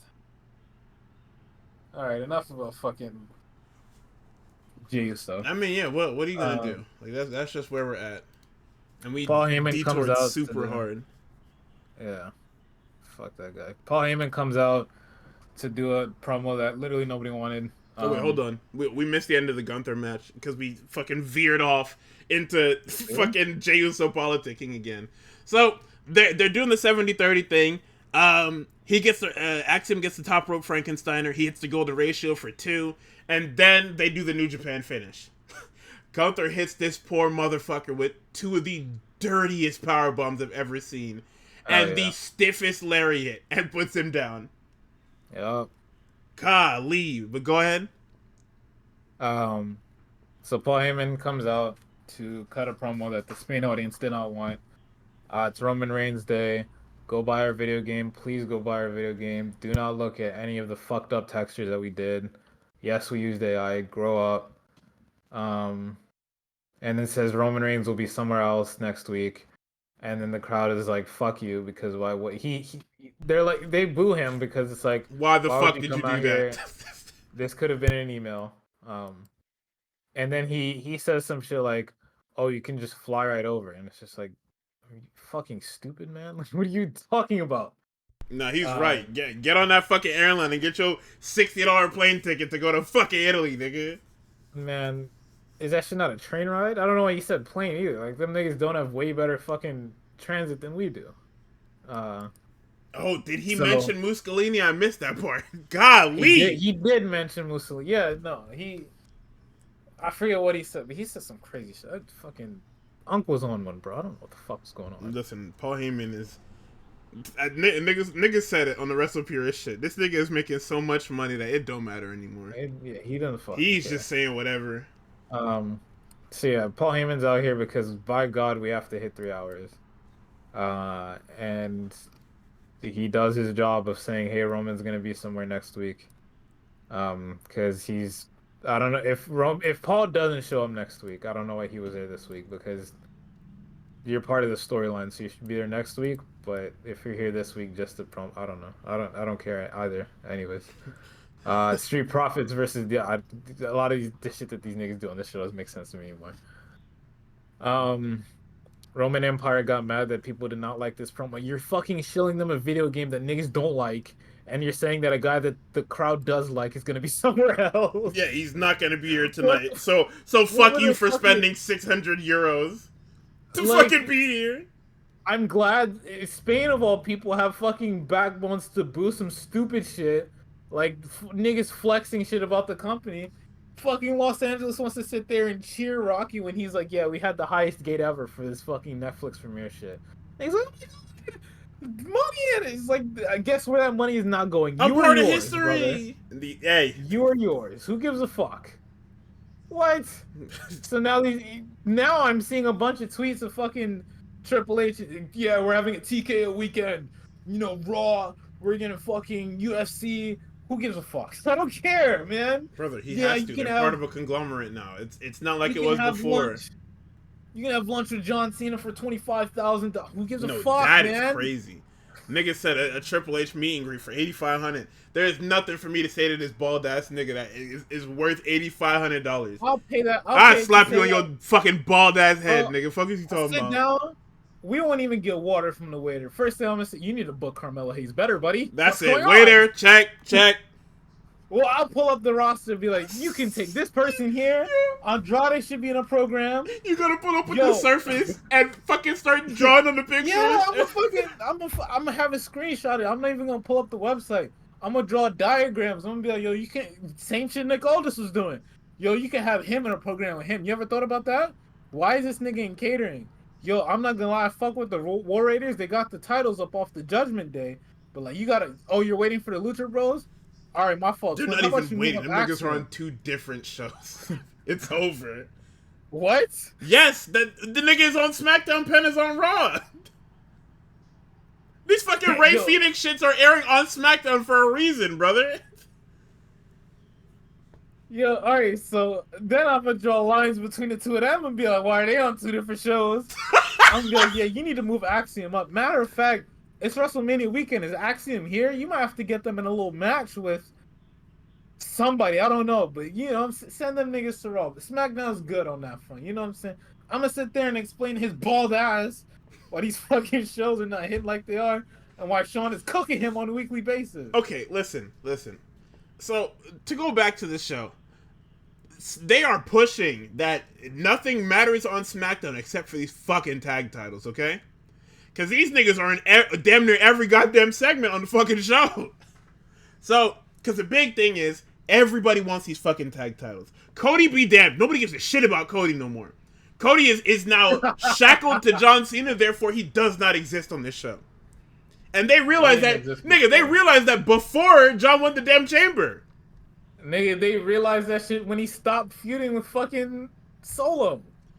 Brother, Kevin didn't even really want that shit. Cody Rhodes and this fucking... That shit could have been a blood feud, man. Nobody gave a fuck about that. Cody Rhodes and this WWE Championship do not exist on SmackDown. If you are a SmackDown superstar, you are waiting for the chance to find a tag team partner and join this fucking tag team division. You don't want nothing to do with this United States Championship because nobody gives a fuck about what the Yeah Man is on. We get this fucking... The Profits are on the way to the ring. They're heating up. Here comes fucking Santos and the rest of Legado. And they say, hey, if y'all win the shit, we got next. Why is everybody calling next on this show? Pretty Deadly just beat y'all to get the goddamn tag shot. You don't get it. I'm calling for the nigga. You niggas are 4th and 5th in line. What are we doing? You niggas can't call next. There is no next. Quarters up, nigga. Like, brother, Got, no matter who wins this match, it's Pretty Deadly that is next. And then whoever loses, if the champions lose the match, they are next after Pretty Deadly. You guys are fucking third in line. I got my quarters up, nigga. Get the fuck out. I got my quarters. Get the fuck out of here, man. Oh my god. Anyway, we're going into this fucking match because, like I said, the tag titles are main eventing because it's the most important fucking thing on this goddamn show. Literally, man. So, Gunther decides that he's gonna sit next to Jimbo, and he says, "Hey, man, can you fucking tell your brother to leave me the fuck alone, man? I just killed Axiom out there, and I don't want to do the same shit to your brother. Tell him to sit his ass at home WrestleMania." And of course, is nuts. That nigga said, "Yo, Axiom's way better than Jim." He's right. He's Axiom is like 300 times the rest of your shitty ass brother is, man. So Jimbo gets up from this damn. What did you call this shit? I forgot what them shits are called. What? I call them equipment boxes. You said what? Yeah, Pelican case? Yeah, there you go. Yeah. That's what they said. Jimbo gets up and he says, "Hey, my brother gonna beat you and you gonna be mad as fuck." And he said, "Yeah, your whole family's stupid as fuck, man. Forget it." Yeet. Okay. The nigga say, and Gunther said, "Yeah, forget it, man. Your family is dumb as fuck. I hate all of you niggas." Nah, he's not wrong, but yo, it's really crazy when you look at the entire fucking family. The smartest nigga in the family is Roman, and then you have a nigga that's off to the side and he don't think. Like his whole thing is telling you that he don't think. He just kills shit. Yep. Like that, you niggas are the worst family I've ever fucking seen. Anyway. Oh god. Match starts. Listen, everybody, the Street Profits are fucking cooking. That bell rings and they are on go. DIY rolls to the outside. Montez Ford is just all over this fucking match. Like obviously Dawkins is good too, but Montez is all over this shit. He's the conduit for majority of the shit that they're doing. I know they drug tested his ass after the match. Golly, brother, because he was everywhere. Anytime that nigga hits the ropes, he's gone. Like he's not a Braun Breaker fast where he's not a sprinter. He's a cross country runner is what he is. Yeah. Like Braun is going to blitz you because you turn around and he's gone. But Taz, that nigga can go, is what it is. Like he is in sport mode at all times. It's that fucking military training, man. Right? Jesus Christ. Yeah, so we get some vanity shots of Pretty Deadly. They've got the fit that these niggas have on, man. These niggas are fucking great. I love these niggas. So they've obviously got next. They won the damn thing. And you know what they said? Pretty Deadly won the #1 contenders match. So they will be getting a tag title match down the line. So they basically said, fuck them niggas. It's either gonna be at Mania or it's gonna be on the SmackDown before Mania. Fucking, it should be a Mania. It might be the SmackDown after Mania if we're on some hater shit. If it's profits, it should be the fucking SmackDown. It should be Mania. It should be if these fucking tag belts that you have been telling me for months that are the crown jewel of this fucking show aren't on WrestleMania, I'm gonna kill you guys. Cause that means that you're wasting my time telling me to watch a 3-hour show to call me stupid. Like I've had it with you niggas. We get a hot tag Dawkins. Dawkins hits Ronaldo Sue, and they do the shit with him. They don't fucking get them niggas did the shit. Fuck. You're in Spain, but fuck it. Them niggas said Real Madrid, fuck you niggas. We Barcelona out here. However, we recognize that Ronaldo is that nigga. So, Go ahead. Okay, listen. We're gonna take the shatter machine from you niggas. Cause I have fucking had it. What? I have fucking 2 times this fucking week on these fucking WWE shows. These niggas hit this damn shatter machine. That is not y'all shit. Them niggas are in a different company. Leave that shit alone. Do something else. Fuck no. Cause brother, DIY hits me. Cause DIY hits this shit on Friday. The fucking FTR hits this shit on Saturday. Then on Tuesday, these niggas hit it again. Stacks and fucking Luca hit the damn shatter machine for no reason. It's a good move, man. I don't give a fuck how good of a move it is. It's not yours. It's mad shit for y'all to use, not that one. I get DIY because they did have like a crazy program with whatchamacallit, I'm pretty sure, in the Dusty Classic. So cool. They hit the damn shatter machine for 2. Profits hit the damn super blockbuster for 2. Dawkins missed this damn swanton. He hit the swanton to the outside. I said, brother, what the fuck? That nigga wants to get hurt again, man. Then, right? Then he went for the shit in the ring. He fucking flatbacks in the pool with no water. And Ciampa crushes him with this fucking fairy tale ending for 2. They meet in the middle, misses. Dawkins hits the spine buster. Tez touches the lights with the fucking frog splash. And the Profits win their first tag title since 2021. Fire. It's been a long fucking road, but finally we got something going here. And don't get me wrong, I didn't hate the DIY, I didn't hate the journey. I hated that Dawkins got hurt. So instead of pivoting to doing different things with not much storyline, we decided to do this stupid ass fucking hot potato between the Guns and DIY. And then we turned DIY heel, but we also turned the Street Profits heel.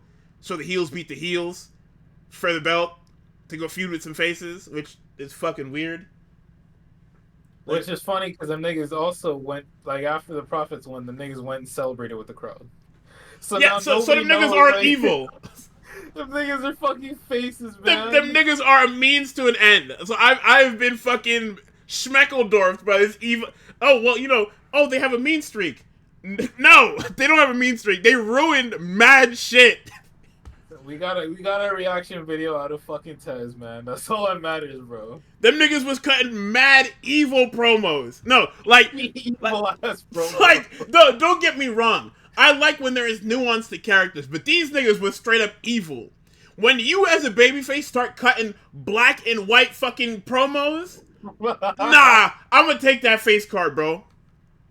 Give me that shit. God. That's not yours. I don't fucking care. Don't turn the grayscale filter on and start fucking yelling at me. You niggas are wearing all black too? I'll fuck y'all up. Don't piss me off. And then fucking Tez, man. Tez gets to go home to fucking Bianca Belair. Gets to fucking do my get ready with that nigga is a villain like shit. You shitting me? My hot ass girlfriend, and we get to get ready with her while fucking Nokia plays in the background. Like, what's up? Yeah, fuck up, that nigga is a fucking villain. I don't want to hear that shit. Stacy. Oh, man. All right, man. Wife, I didn't know. I didn't want to assume, but you know what I'm saying? It makes it even worse. Anyway, I'm just gonna run through Collision real quick because this was shit on here anyway. This was like I said, foregone conclusion show because my notes tapped out. I tapped out, and I was watching this shit this morning. I tapped out. How'd Collision open, man? Okay, so Ricochet says that, hey man, Shibata, you good and all, I'm gonna win that shit. It smash cuts to Shibata's Texas speech saying shut up Baldy, and it doesn't fucking matter what happens next in these opening segments because that you can't top it. They should have just cut to the damn opening of the show. Alright, real quick, hold on, I gotta go back to this Tez shit. What I saw a screenshot where on his profile it was all just fucking praise be to God. Yep. And then randomly there was Beelzebub in there. Was that real or was that some shit? I don't know. I hope not. Because that's a super religious nigga. I don't know what the fuck he was. Oh my God, it's real. Hey, so yeah, like I said, evil like shit. Them niggas is evil, bro. There is no evil for a mean. No, not evil for a means to an end. You're evil, nigga. Triple H only writes like 2 parts of any given show, bro. That nigga writes for Liv, and that nigga writes for the fucking tag team division. That nigga writes shit else. Golly. Oh my God, that's cinema. Have some whimsy. You niggas are evil, man. You niggas is wearing all black and shit. Y'all scowling. Y'all don't even do the fucking cup gimmick no more. We put our bodies on the line to try to take the titles from these fucking Tongans, and look what happens, man. Yeah, that is crazy that y'all did that, and then niggas just like ran off with y'all shit. Fuck. Okay, real quick, Ricochet and Shibata, it's a good match. Both guys are fucking brilliant. Shibata slaps the fuck out of this guy's head twice. Yeah, he does. All that fucking Golly! bald shit is amazing. Yeah, not they. Yeah, okay. So Nigel, the most brilliant man on fucking commentary, he equates slapping the bald head of somebody to punching somebody with glasses. And Glasses, yo. listen, I can't disagree, but I'm always slapping the bald nigga. I wouldn't hit nobody with glasses, but a bald nigga, I slap the fuck out of a bald nigga. That's free game, bro. Yeah. There was a spot in this match where Ricochet used the Iron Claw to grip this nigga on the top of his head, and I'm just like, he's literally the greatest wrestler ever. Like, I just don't know how you don't like Shibata. I don't know how you don't have Shibata. I mean, you have Shibata on TV literally every fucking week, but still, I just don't know how he's not on every fucking show. He's fantastic. He doesn't even need to speak. That cannot be named, man. This is a nigga that just wrestled. Like, through wrestling, he tells enough story anyway. But the way he went into that shit, he teased that damn stiff-ass driveway dropkick. He jumps in front of this nigga, stomps the mat, and then slaps this nigga on the top of his head. Golly, brother. That shit was amazing. But Ricochet, you know, because he is evil, Shibata goes for the penalty kick, and then he dodges it, and he stacks this nigga on top of the ropes. And Ricochet is a genius because unlike every other heel in fucking wrestling, he waits for the referee to go down into his count, then high stacks him. This is a fucking guy that gets it. Yeah. It's my dog, man. Very quickly, they recapped the tournament matches on Dynamite. Don Callis' group, it's them killing some fucking faceless niggas because Mark Davis is an absolute fucking gorilla. Yeah. That is a thick motherfucker, man. Big as hell. Let's see. Tony Storm promo. It's this. Oh my god! It's just every week this lady comes out here and cuts fucking fire. Every the goddamn week. Worst promo I've ever heard. Worst in the fact that hold on. Worst in the fact that it is just it's upsetting and abrasive. Niggas just now getting hip to the fact that she's essentially saying that she wants to fuck the shit out of every girl she wrestles. Come on, guys. Yeah, no, come on. Niggas are stupid, man. Listen. Read between the lines. So you asking that for wrestling fans? Yes! You niggas have been in this shit way longer than I have, technically, on a technicality. Because I fucking took mad time off after CM Punk left. But, you know. That's what I should have So Tony goes, darling, you want to swim around like some sort of hammerhead terrorizing the guppies of AEW waters? Well, I have no problem making shark fin soup and then being put away again for animal cruelty. And that goes for all the women in this company and beyond. If you want to fight for the gold, then step up to the table, place your bets, shake your fist, and blow, because everything will come up timeless. My goat forever. Yeah, she has been cooking on these fucking promos. I know that's one of the ones that got away for Hunter. I know he's definitely was, pissed. But you know, niggas are gonna bring up some fucking Ricky Saints. Oh my god, Tony fumbled. That boy be hitting Adam Cole line every week. Talking about, yo, you ready to come back? I think he also recognizes that, like, if he had Timeless Tony Storm on WWE, she wouldn't be able to play the character like she is. No way. It's one of those, damn, this would be cool, but... Damn, she said in the fucking picture-in-picture on Dynamite, spoilers, by the way, that fucking Tony was mentioned in the fucking JFK files. That's fucking funny. Like, well, no, that's you good. You cannot have that on WWE early.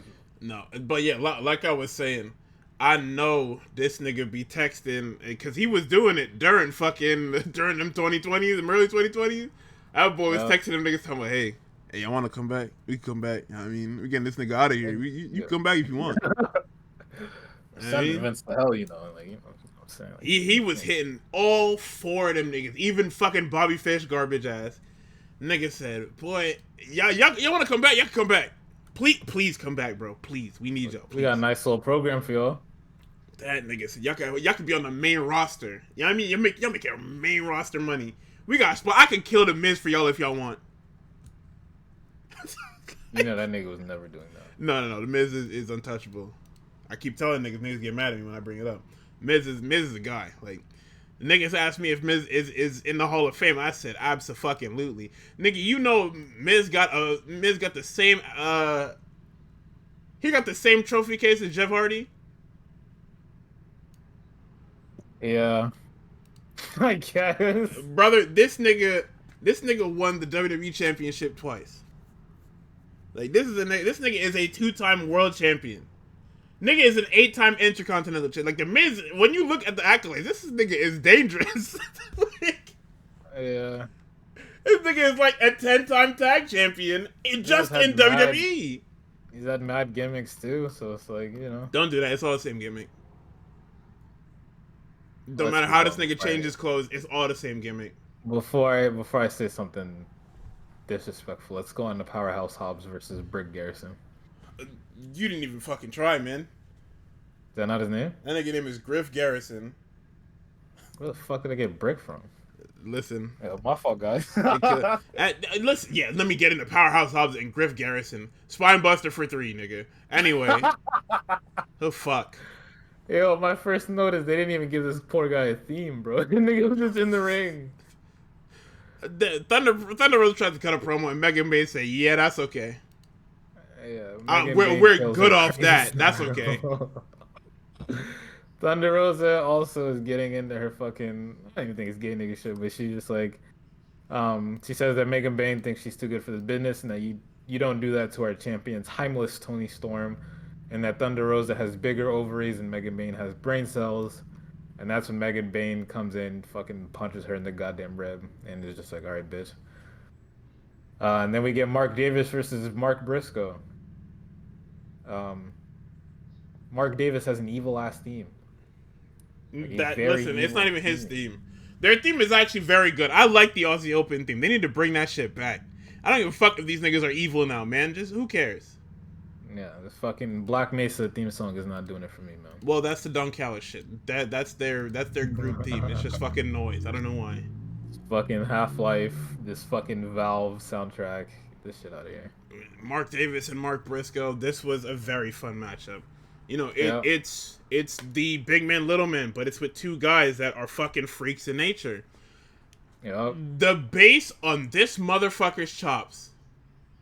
It didn't matter where he hit Mark Briscoe. This shit had the same bass. It was loud as fuck. Brother, I don't know what the fuck is going on. So he tries to powerbomb Mark Briscoe on the floor. Mark Briscoe then goes for a running blockbuster from the apron to the floor. He hits the cactus elbow off the guardrail. The rest of the family gets involved in this match, and I mean, it ends when, Davis hits the pile driver. Now, on last Wednesday, when I saw the bracket, I said, it don't matter who wins, because next week they're going to be the fall guy for this match. And boy, was I fucking right. I knew it, because when you look at the field, nobody else is losing in this match. Mike Bailey just got here. Orange Cassidy is protected by the grace of fucking God. And Ricochet is Ricochet. Ricochet is going to I'm telling you. Oh, brother. Okay, so Murder Machines it's after commercial. Murder Machines come out with... this is when I find out this is a 4-on-2 handicap match. But they already have these niggas in a fucking pack. They've rolled these niggas into a glunt, and they are ready to smoke these niggas.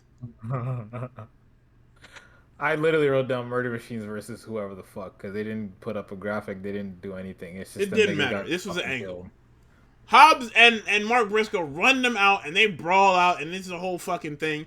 They recap the current AEW title picture with fucking Hangman lurking in the shadows, Swerve winning the day, beating Ricochet, and then facing off with Moxley and stomping his fucking head in. Swerve talks about winning Revolution, or winning at Revolution, talks about how important the title is, he talks about how hard winning the title is. He calls Moxley out, and then he claims he's going to take the title out. Moxley then catches him off guard with this fucking crowbar, kills him. Moxley stomps his head into the mat, crazy style. Yeah. So, I mean, shield pandering, whatever you want to call it, he's just going to start doing shit. My note for this segment, the Las Vegas crowd, much like the actual city of Las Vegas itself, is halfway between dead as hell and pretty good. You niggas got to step it up before Mania, because golly, You niggas sound like shit. Well, to be fair, it's an AEW show.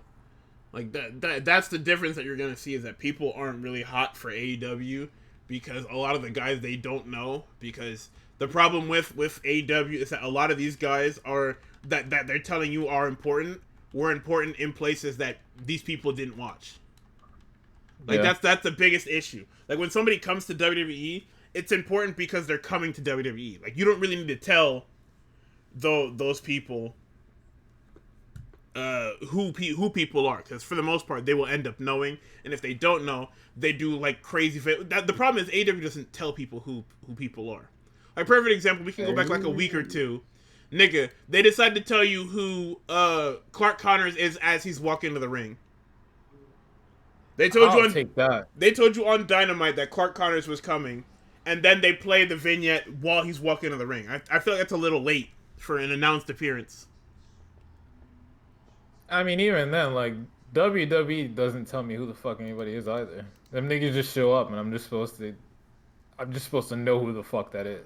I only know who niggas like Penta and fucking Ray Phoenix Jr. are coming from because of the fucking Alcatraz Guantanamo Bay memes. Like, fucking Jesus, man. When Roxanne gets called up, man, she has her first match, and you know, she comes out to fucking crickets. I'm gonna be like, all right. No, they know who she is. That's why they peppered her in. That's why she was in the everything. She was in the qualifier. She was in the chamber. She was on Raw, or what was that? SmackDown? Was that SmackDown as well? They've given you enough exposure to her. She was also in the crowd during the Bayley shit. So, I mean, we will see. They've given you. If she comes out to crickets, then I don't know. You got to blow the company up or something. Like, I don't. I'm telling you, that's what's gonna happen. Listen, at this point, after this fucking this swerve promo, I gave up on this fucking show. I was watching it, but I didn't write nothing. Thunder Rosa, we got a Lexi Nair and Thunder Rosa. She said, "Hey man, are you alive?" Oh my god. Thunder Rosa says, "I am good. I'm going. Cool, whatever." Hologram and fucking Top Flight, dude. You remember what I've been saying about fucking Top Flight? Yeah. It happened during this fucking match where Nigel and fucking Shivani are talking about how Top Flight were friends with Leo Rush and Action Andretti. Then they were part of Top Flight. Then they're not part of Top Flight. Now they're crew. It's a whole fucking... Who cares? Top Flight wins. And they look at them niggas. My notes, I like Hologram's intro. I like it a lot. With the little terminal shit where they type in the hologram.exe. Yeah. I don't know who thought of that. It was kind of hard. Fucking Leo Rush, Action, and Andretti pull up to have their own cocktails, I guess. I'm not sure. I don't know what the fuck they were wearing. Nobody does. That's no. What else happens? Fucking some weird ass fucking backstage segment. It's fucking Harley Graham and Beast Mordos. Yeah, sexual attention angle. Fucking Beast Mordos tells Harley Graham to her face that he's about to order a pizza and that she should have been loving a fat nigga or something. I don't know what's going on. No, man. That was crazy. I was like, what? Nigel is on one. Fucking Julie Sicko is on the Spanish comms table talking about something, and I'm talking like, about shit. they fucking pan over to that shit. That nigga Julie Sicko saying something. He operated in his best fucking suit. He looks fucking fantastic. That nigga's like, you know what he said? Nigel's like, yeah, I'm trilingual. I know what he said. Nigel's sitting there lying. Yeah, I know exactly what you're talking about. Okay, Nigel, tell us. No way. But yeah, it's pretty fun tag match. Fucking Dante was getting killed for fucking 45% of the match, as happens in most tag matches. Yeah, he's somebody the gets killed. We get an AEW All In Texas video package. I skipped that. And then there's a fucking slam. I mean, you got the shit again on fucking Wednesday, so it doesn't matter. Slam Dunk Saturday, Slam Dunk Sunday collision. So do you know what this is? Can I explain this to you? Going on. Yes, you can. Please, God. So they are splitting this 2-hour show into 2 1-hour episodes on Saturday and Sunday. So this Saturday, following the end March Madness at 11, there will be an hour of collision. Just an hour, first hour, whatever it is. Sunday at 11, after March Madness, there will be another hour of AEW Collision. That's what's happening here. That's what this slam dunk shit is. We've taken a 2-hour show and we are showing it over 2 days. I guess. Now, from what I heard, this is them trying some shit out. They want to see if they can like pop a double rating here, and hopefully because it's only an hour, like an hour time slot, which means like it's 45 or so minutes of the actual show. They want to see if they can pop a rating on both nights, and if they do, then they'll probably start doing that going forward. I mean, I feel like that only works when you come off the back of like fucking sports, though, because you're getting because the idea is that there's a lot of people tuning in for March Madness. March Madness goes off the air, niggas leave their TVs on. Oh, what's this? Is this wrestling? And fucking stick around for like 45 minutes. Or Fuck whatever. no, they gonna turn that bitch off. You wanna know why? Because you gonna have fucking Max Caster on the fucking TV screen. You gonna open the show with Max Caster and they gonna flip that fucking channel like shit. I know there was this precedent for like niggas sticking around and the timeline being hot for fucking AEW, but like you said, it's a bunch of niggas that people don't know. Plus, it's Collision too, so it's like it's not your hitters. They gonna find out very quickly that this is the fucking C show, nigga. Don't matter who you put on this shit. Best wrestler alive. Dude, Bowen seemed to come back from whatever NFL training camp he had now. Because this is crazy. Nigga, training camp hasn't even started, boy. I don't know what the fuck he's been doing, but hey, please come home. Combine? Well, you don't want that, because as soon as the combine's over, we get Pat McAfee back. I don't really want that just yet. Bowens, please, God, come home. We need you to deal with this fucking Max Caster shit, please, God. I'm gonna fuck with that Vic Joseph shit on Monday. Anyways, so next up, Thunder Rosa versus Megan Bayne. Listen, this match went a lot longer than I thought it would because Megan Bayne literally like fucking fatality'd her before the match started, like in the back. Yeah. So the fact that it went that long, I stopped paying attention because I just thought that it would be, like done. This is an indictment on me. I should be into everything that Megan's doing. I'm not really into Thunder Rosa like that. I've never really been into Thunder Rosa like that. That's absolutely positively on me. I mean, there's some stuff here. A lot of the shit that Thunder Rosa does go for doesn't work because her fucking ribs are destroyed. So she'll go for like a drop kick, land on her fucking back, and then go, Jesus Christ, why did I do that? She's got some chops, some punches, and she's not completely dead going into this. A lot of the time, Thunder Rosa goes to the top rope. She just gets caught by fucking Megan Bayne. And at one point, Megan Bayne is just like swinging her around, just fucking moving her body around, just so her fucking, to do more fucking damage to her goddamn ribs again. They go outside and go all around. Thunder Rosa goes back to the top rope for a shotgun drop kick, but like I said, she landed on her back and her ribs, and she's just like, my God, right? Rosa gets a pass-through drop kick onto Megan, but then she nearly gets sent straight into the fucking ring post. Bayne gets her head bounced against the steps twice, and then they go out onto like the fucking collision ramp. So nothing good is about to happen. Let's see. At one point, Megan Bayne picks Thunder Rosa up and hits her with fucking something. Like I don't even know what the move is. I think she hit her with that shit that stat be using. Yeah. But it did not look as good. So I will fuck with Megan Bayne. Because I looked over and she had her packed. I said, "Wow, I'm not even gonna bother going back." Yeah, Thunder Rosa's out there on the ramp. Megan Bayne's back in the fucking ring aura farming. Rosa barely beats the count. Megan Bayne picks her up. Fucking fate. It comes with fate's descent, brother, and that's the W. Afterwards, Bayne hits fucking Thunder Rosa with the fucking. I don't know how to describe it other than the fucking it was second form Frieza. That was fucking jiggling Krillin on the top of his goddamn head. And just fucking killed him in front of everybody. That's what fucking Megan Bayne was doing to Thunder Rosa. Her busted ass ribs. So then Toni Storm comes down to scrap with Megan Bayne. It also comes with face descent again. Luther carries Toni away. We get an FTR Undisputed Kingdom video package, and then it's FTR versus Undisputed for 20 straight minutes. Of Again, fucking peak, man.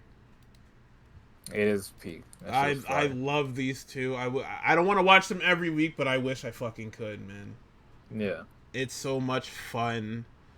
They, because this is the second showing of them, they know all the counters. They have all the counters. It, listen, there's a point where you look at Dax's chest, and it is not only fucking purple already, but it is bleeding. They have Yay, completely the hard destroyed way. this nigga's shit. Fucking third Shatter Machine appearance, because why the fuck not? Stop! Oh, Uh, one point they have fucking Daniel Garcia and Adam Cole on that's commentary. exactly where I was going. Adam Cole's like, I'm sick to my stomach, fam, that I don't have the fucking chip around my waist. And then Daniel Garcia's like, if it makes you sick to your stomach, that you haven't held gold in AEW, get some fucking Tums or something like that, nigga. There's some ginger ale. Getting gold ain't gonna help you. Boy, it's crazy that he would say that, because that was you, nigga. Them little Ring of Honor championships you won before don't count. Oh That my was you. god. Oh jeez, I'm So excited to see how that match goes. Fucking we get the 5 minute call, and everybody groans, because we've been trained by AEW for the last 6 years that once you get the time call, it's either gonna go to a draw or they're gonna start fucking sprinting and go for the finish. oh, FTR hits Power and Glory for 2, and I forgot what they missed, but they caught Roderick Strong flush with the damn Shatter Machine again. I guess that's 4 now. I forgot about that. oh, And that's 3. It's a brilliant match. Cole and Garcia shake hands. You know, playful banter and everything. They've got their thing going. And FTR decides that they're just gonna blow everybody else off. And Garcia's like, "What the fuck? Hey, what the fuck's going on with y'all, man?" fucking Dax is fucking pressed, bro. Yeah, We got because one loss to last week, fucking. no, it was y'all fault. Y'all should have just taken y'all win and taken y'all ass home. Talking about, nah, I don't want to win that way. Niggas' foot was on the rope, man. Come on. That's why And then you got packed up, and now you mad. You did it. It's on you. he was upset about something, man. That nigga is sick to All his right. stomach. Okay. Fucking, Raw from right. Brussels. thank God we got a short show. Okay, yeah. So here's the problem with this fucking show, right? This was the most nothing happened in Raw ever. This was a 1 segment show, and y'all know what segment I'm fucking talking about. Yep. They had that damn John Cena shit, and that was it. So we opened the show with it. Cena's music hits, and everybody's like, fuck this guy. Maybe, yes, no. Like, they're cheering because it's John Cena, and they're like the first ones to see John Cena post fucking.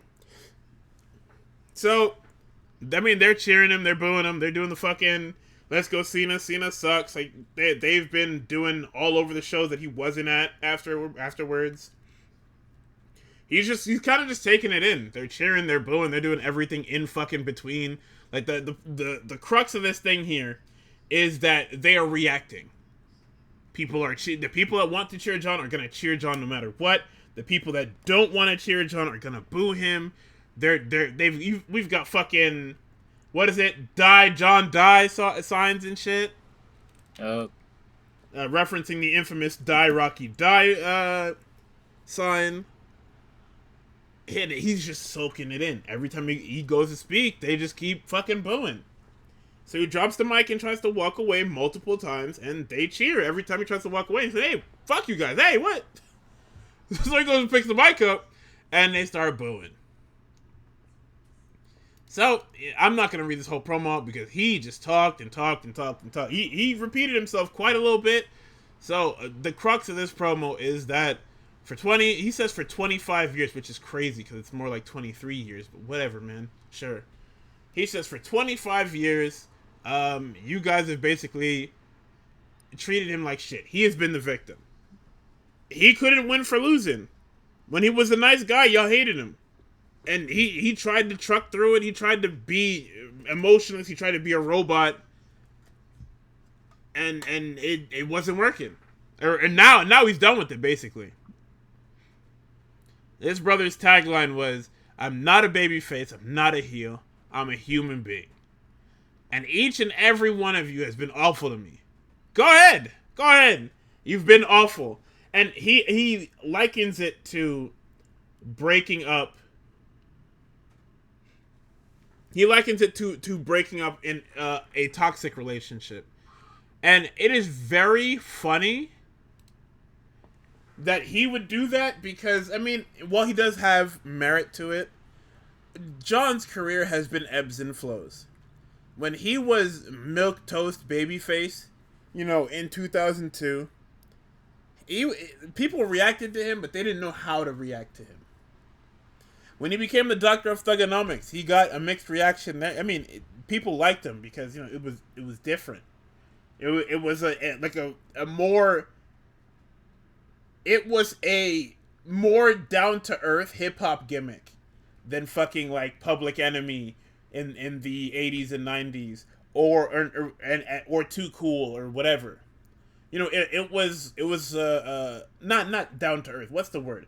It was a more realistic rapper gimmick for the time, because that the mid 2000s was when we were getting into the South coming about, super large jerseys. Everybody's doing the fucking thing and wearing crazy jewelry, and everybody's got a raw and rugged look. It's not about dressing in suits and shit like that yet. Yeah. So, I mean, when you go through it, eventually John starts to pivot. He goes from being the rough and tough rapper to, the rapper that everybody loves. Then he pivots to being the guy. Like, it's almost overnight he becomes the guy. And it's a weird transition, because when I say he becomes the guy, there's not necessarily a coronation moment. Like, Rocky joining the Nation was a coronation moment. Or no, sorry, when he joined the what the fuck is that faction called? Jesus. The Corporation. When Rocky joined the Corporation, that was his crowning moment as the guy. When Austin cut that damn Austin 316 promo, that was his welcome to the dance moment. Like, he became the guy damn near right then and there.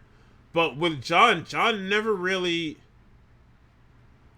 that I can pinpoint, John never really had a point like that. There was never really, like, when, I guess you could say when he won the title. But when he won the title, like, everybody was like, I guess that's it. Yeah, when he beat Bradshaw for the title, that was his moment. And like I said, almost overnight, people realized that, it wasn't what he wanted. Like, the older fans realized that John was not their guy. Like, I'm really bad at explaining this because I'm trying to think about it and I haven't really processed it yet. But a lot of the stuff that he says in this promo, like the whole idea where, hold on, let me see. I won a lot and I hated, and you hated it. It wasn't enough. So what did I do?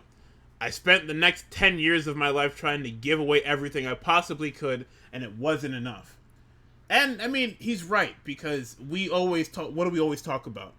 We talk about John Cena in the Open Challenge, where Rollins is in the main event, he's in the mid-card, and he is cooking in the mid-card.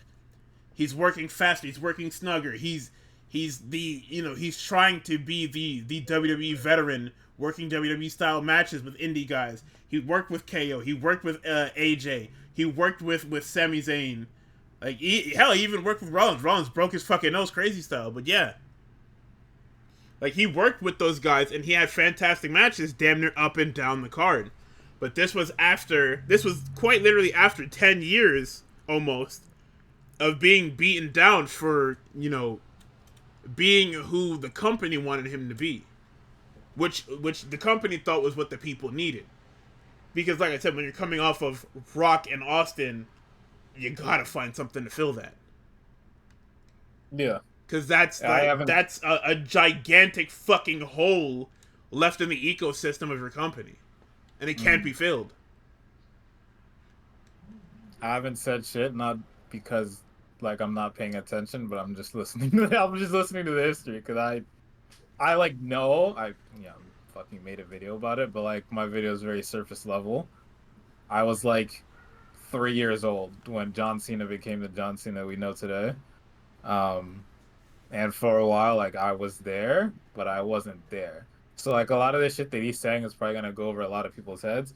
And him saying like what you said about him being what the company needed is what I touched on too in the video of it just being like he was that guy to like kind of fill the WWE hole that Rocky and Austin because Rocky left Crazy Style to go to fucking Hollywood and make Like fucking he Disney he just movies. left. Like this is the fucking yeah. No, I'll be back. Last online 12 years ago. What the fuck is wrong Fucking with you, man? Race Up Witch Mountain or whatever that fucking movie is. Like I Bridge to remember that and therapy being or like, whatever the fuck it is. But why the fuck Tooth Fairies? Why is that guy here?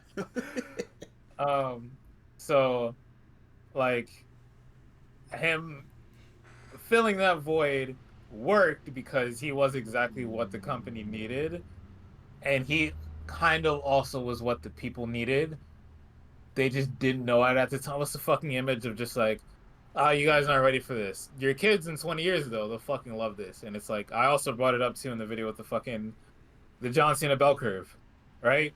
When you're just getting into wrestling, I like this John Cena guy. He's good on the mic. His moves are cool. He talks really well. You get a little bit more knowledge. You watch the shit a little bit longer. Fuck this nigga Cena, right? All the 5 moves of Doom label, right? All he does is 5 moves. He's only good on the mic. All he does is fucking bury niggas, right? You fucking reach enlightenment.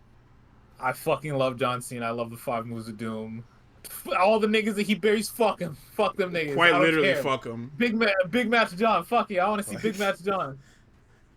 So it's like that's the entire point of this promo is that like if you were there, and because it's the retirement tour, so if you were there for all of John's run, none of this stuff is going to be lost on you because what he's saying is real. That shit about niggas cheering when he had surgery for his tricep, crazy. However, like, them niggas are on the fucking middle of the bell curve. They're the people that go to the fucking live shows, that have the bread to go to live shows. And that was probably just like a big idea. Nobody can get over. People thought that they wanted some niggas to get over, right? And it's just like, no, you niggas would rather have John Cena. We know what's best for you. Eat your fucking peas. You want John Cena. You want Big Match John. He works. He works. His promos are a lot better than the people you niggas want up. He works a lot better than the people you niggas want up. He's fine. And as just like a worker, and this is like where it gets kind of like anti-artist, but like as a worker too, he'll show up to go to the fucking Make-A-Wishes. He'll go to the signings. He won't give us a fucking PR nightmare because he's only like dated 2 people ever. One of them was Nikki Bella, and he was in our fucking stupid ass fucking A&E show that also didn't work and died out with fucking Total Divas because reality TV was popping back then. Right? Everybody loved Jersey Shore. Don't try to erase that history, all right? We have to move forward as a country. We can't all shit like that come back. Fucking AEW has fucking the Paul family. I know that's not them. That's HBO hey, Max. yeah, Not that's AEW, but like crazy that they Paul family reality TV. Cut that out. they Stop. showed that promo and they had mad WWE clips on this AEW network. Hey, Yeah.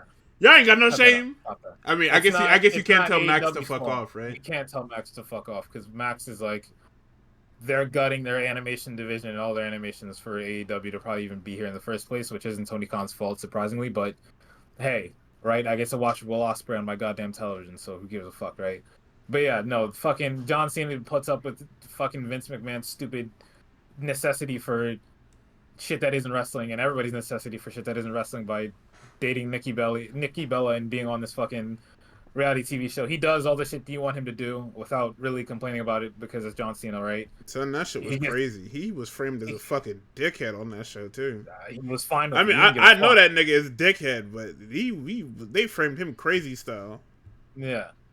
I didn't even know that there was like real life heat between them two. I see a report that nigga said hi to Nikki Bella at the Rumble recently because she was like backstage or whatever, and niggas were like, "Oh my god, he said hi to you," and I'm like, "What the fuck? That's heat? What, bro?" Um, but yeah, so he's doing all of this shit, and it's just like there was never a sweet spot for John Cena. And even with like the kids, it's like for like the people are like, Cena's never gonna go heel because the kids. So now he feels like he's in a box because he can't do it for like not no reason, but like how do I frame it? Because this part is fucking genius. Like people that like the idea of him, but not him, right? They like, if anything, Cody kind of cooked himself by playing into what Cena's probably going to use against him later. Oh, where's the guy on the shirt? I want to fight the guy on the shirt. I am not a t-shirt, brother. I'm a human I am being. a human being. I am not a baby face nor a heel. And Like you get literally, fun stuff like that too. Like John's ability to people hate this promo because it wasn't your generic post heel turn promo. Like they say it feels generic because he's blaming the fans, but this is a nigga that quite literally has to blame the fans. he has a reason He to. has no like there is no one else to blame for the way this nigga is. Cuz Like he's one of the only niggas. Like I can't stress enough how crazy this bell curve is because so many niggas go through this shit to where they're like, ah, I love this nigga. Nah, fuck this nigga. Oh, I love this nigga. Like he can cut that promo because it's everybody's talking. Bro, there were so many people on the timeline after that shit aired. Even during when he was saying some of that shit, he was like, wait a minute, wait. They were like, hold on. Is he talking about me? yeah, nigga, cause it's crazy. Like he had the line. He said, you guys. It's like things in my life are changing. My story changed, and y'all niggas keep asking, what do we get? What do we get? What do we get? What do we get? Niggas say you niggas get nothing. You niggas don't get a new look because you dress like me. I don't dress like you, dumbass nigga. You don't get new music because that is my music. I'm in that song, nigga. Your time is finally up, and my time is finally now. I said, golly! He's one of the only niggas to fucking MVP! MVP! Like, MVP!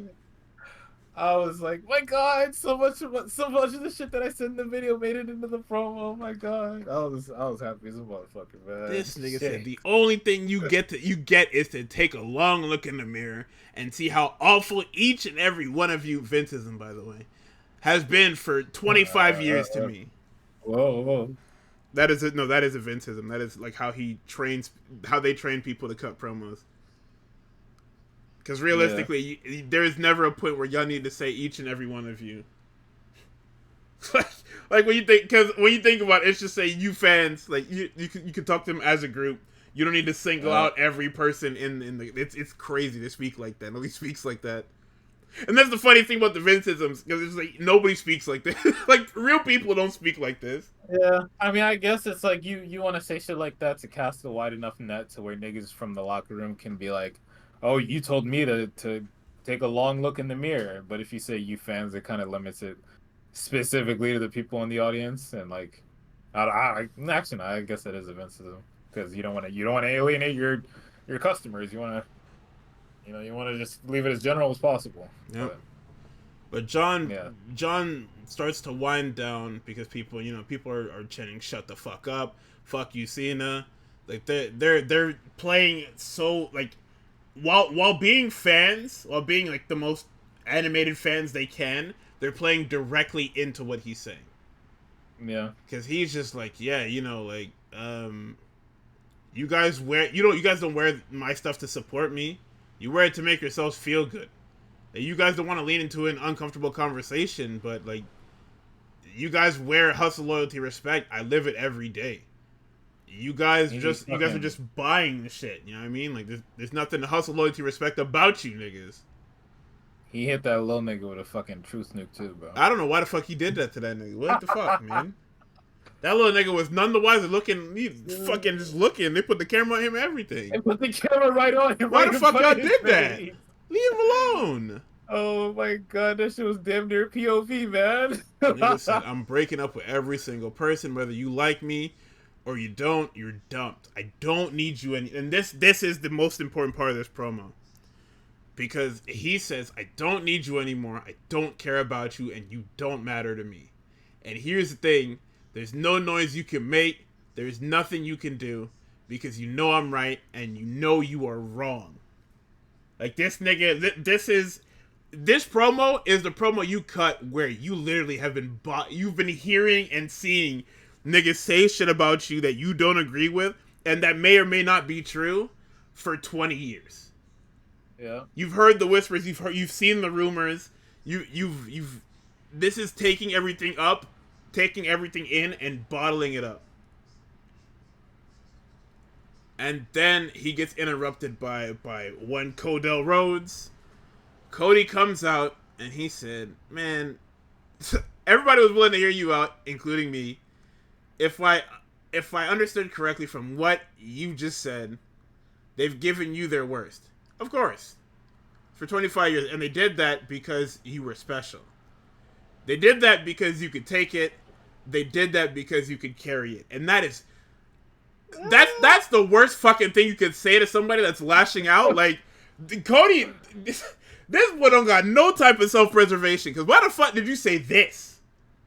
Of all places to take this shit, I didn't think he was gonna go there with it. I would have thought it would have been like, yeah, you talk up a, good point.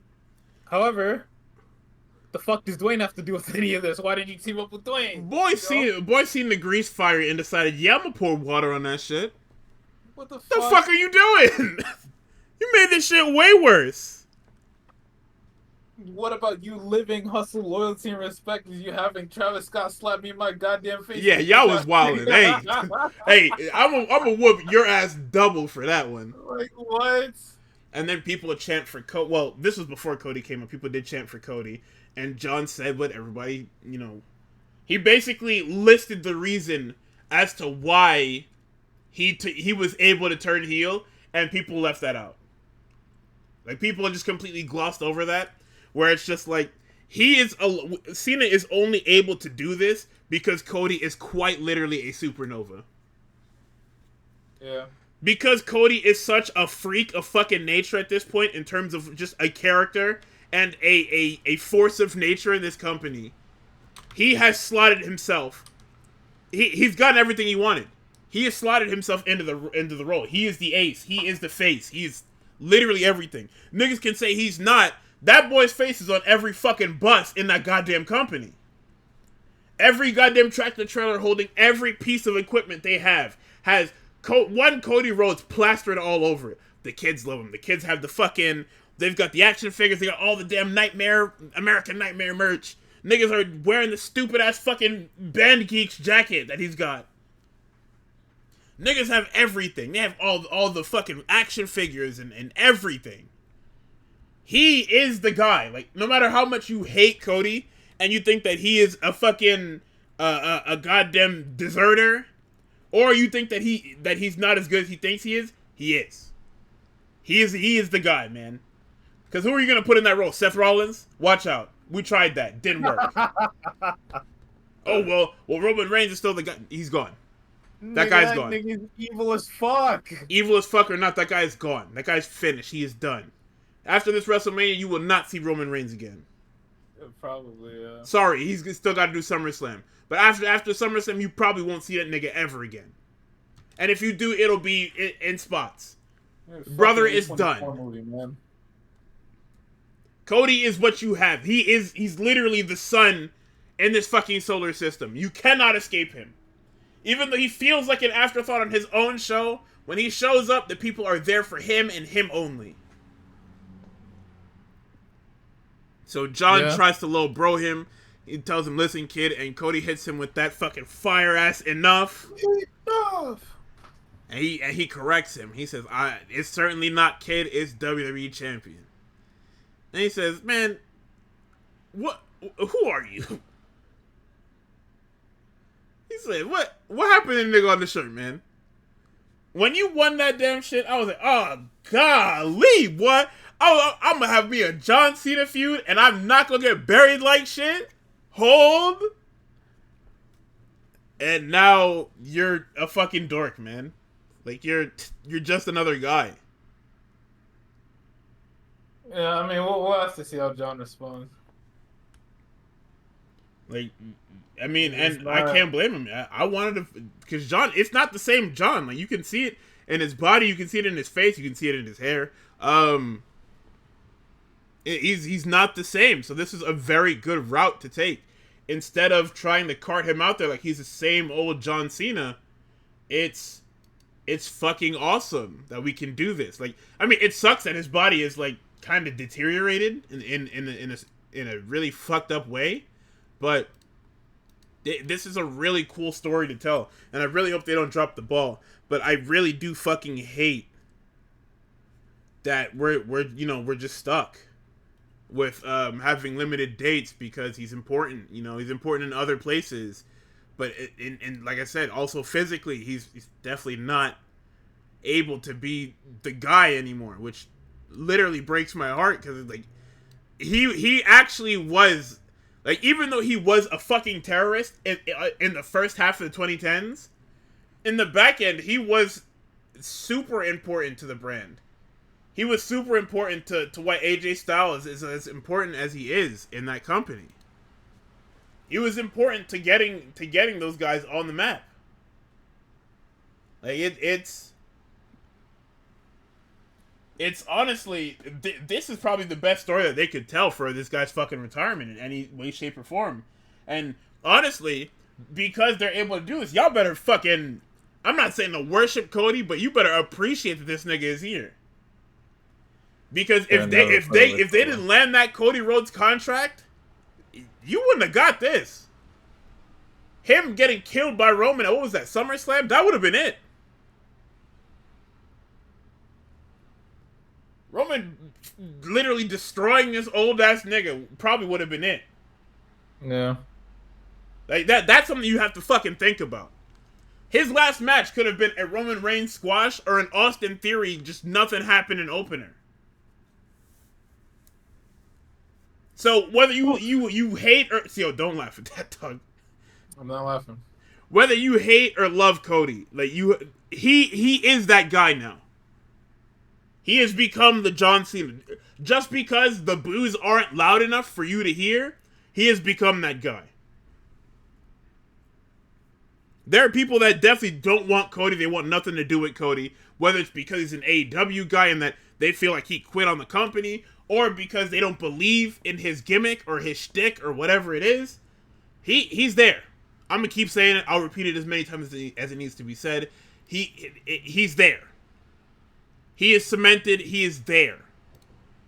And he will be there for that next person to come up, whoever it is. Javon Evans. He will fucking be there. And I still never get the fucking whole you quit on the company shit, bro. Look at the fucking PR nightmare that this company has every other fucking month because of that guy. Anytime that guy steps outside, niggas take pictures of him. Yo, is that Vince McMahon courtside? Like, no, because why was he there? Because he's so fucking evil, and then he can't even go to a fucking basketball game like a regular person because he's evil, and he is evil. So it's like that was the guy that was fucking had his handprints all over the goddamn show throughout damn near its entire. Of course, I'm gonna fucking quit.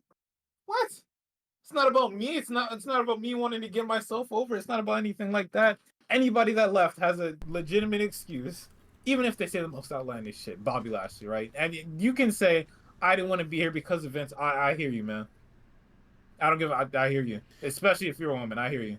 Son, Bobby Lashley is fucking hilarious. That nigga said, "Yeah, I left because them niggas didn't have no space for me." What? Fucking liar. What? But what? I understand. No, I get him. I get what he's saying. He's like, yeah, I was a Vince guy, but this nigga don't seem. That's a lie, and you fucking know it, man.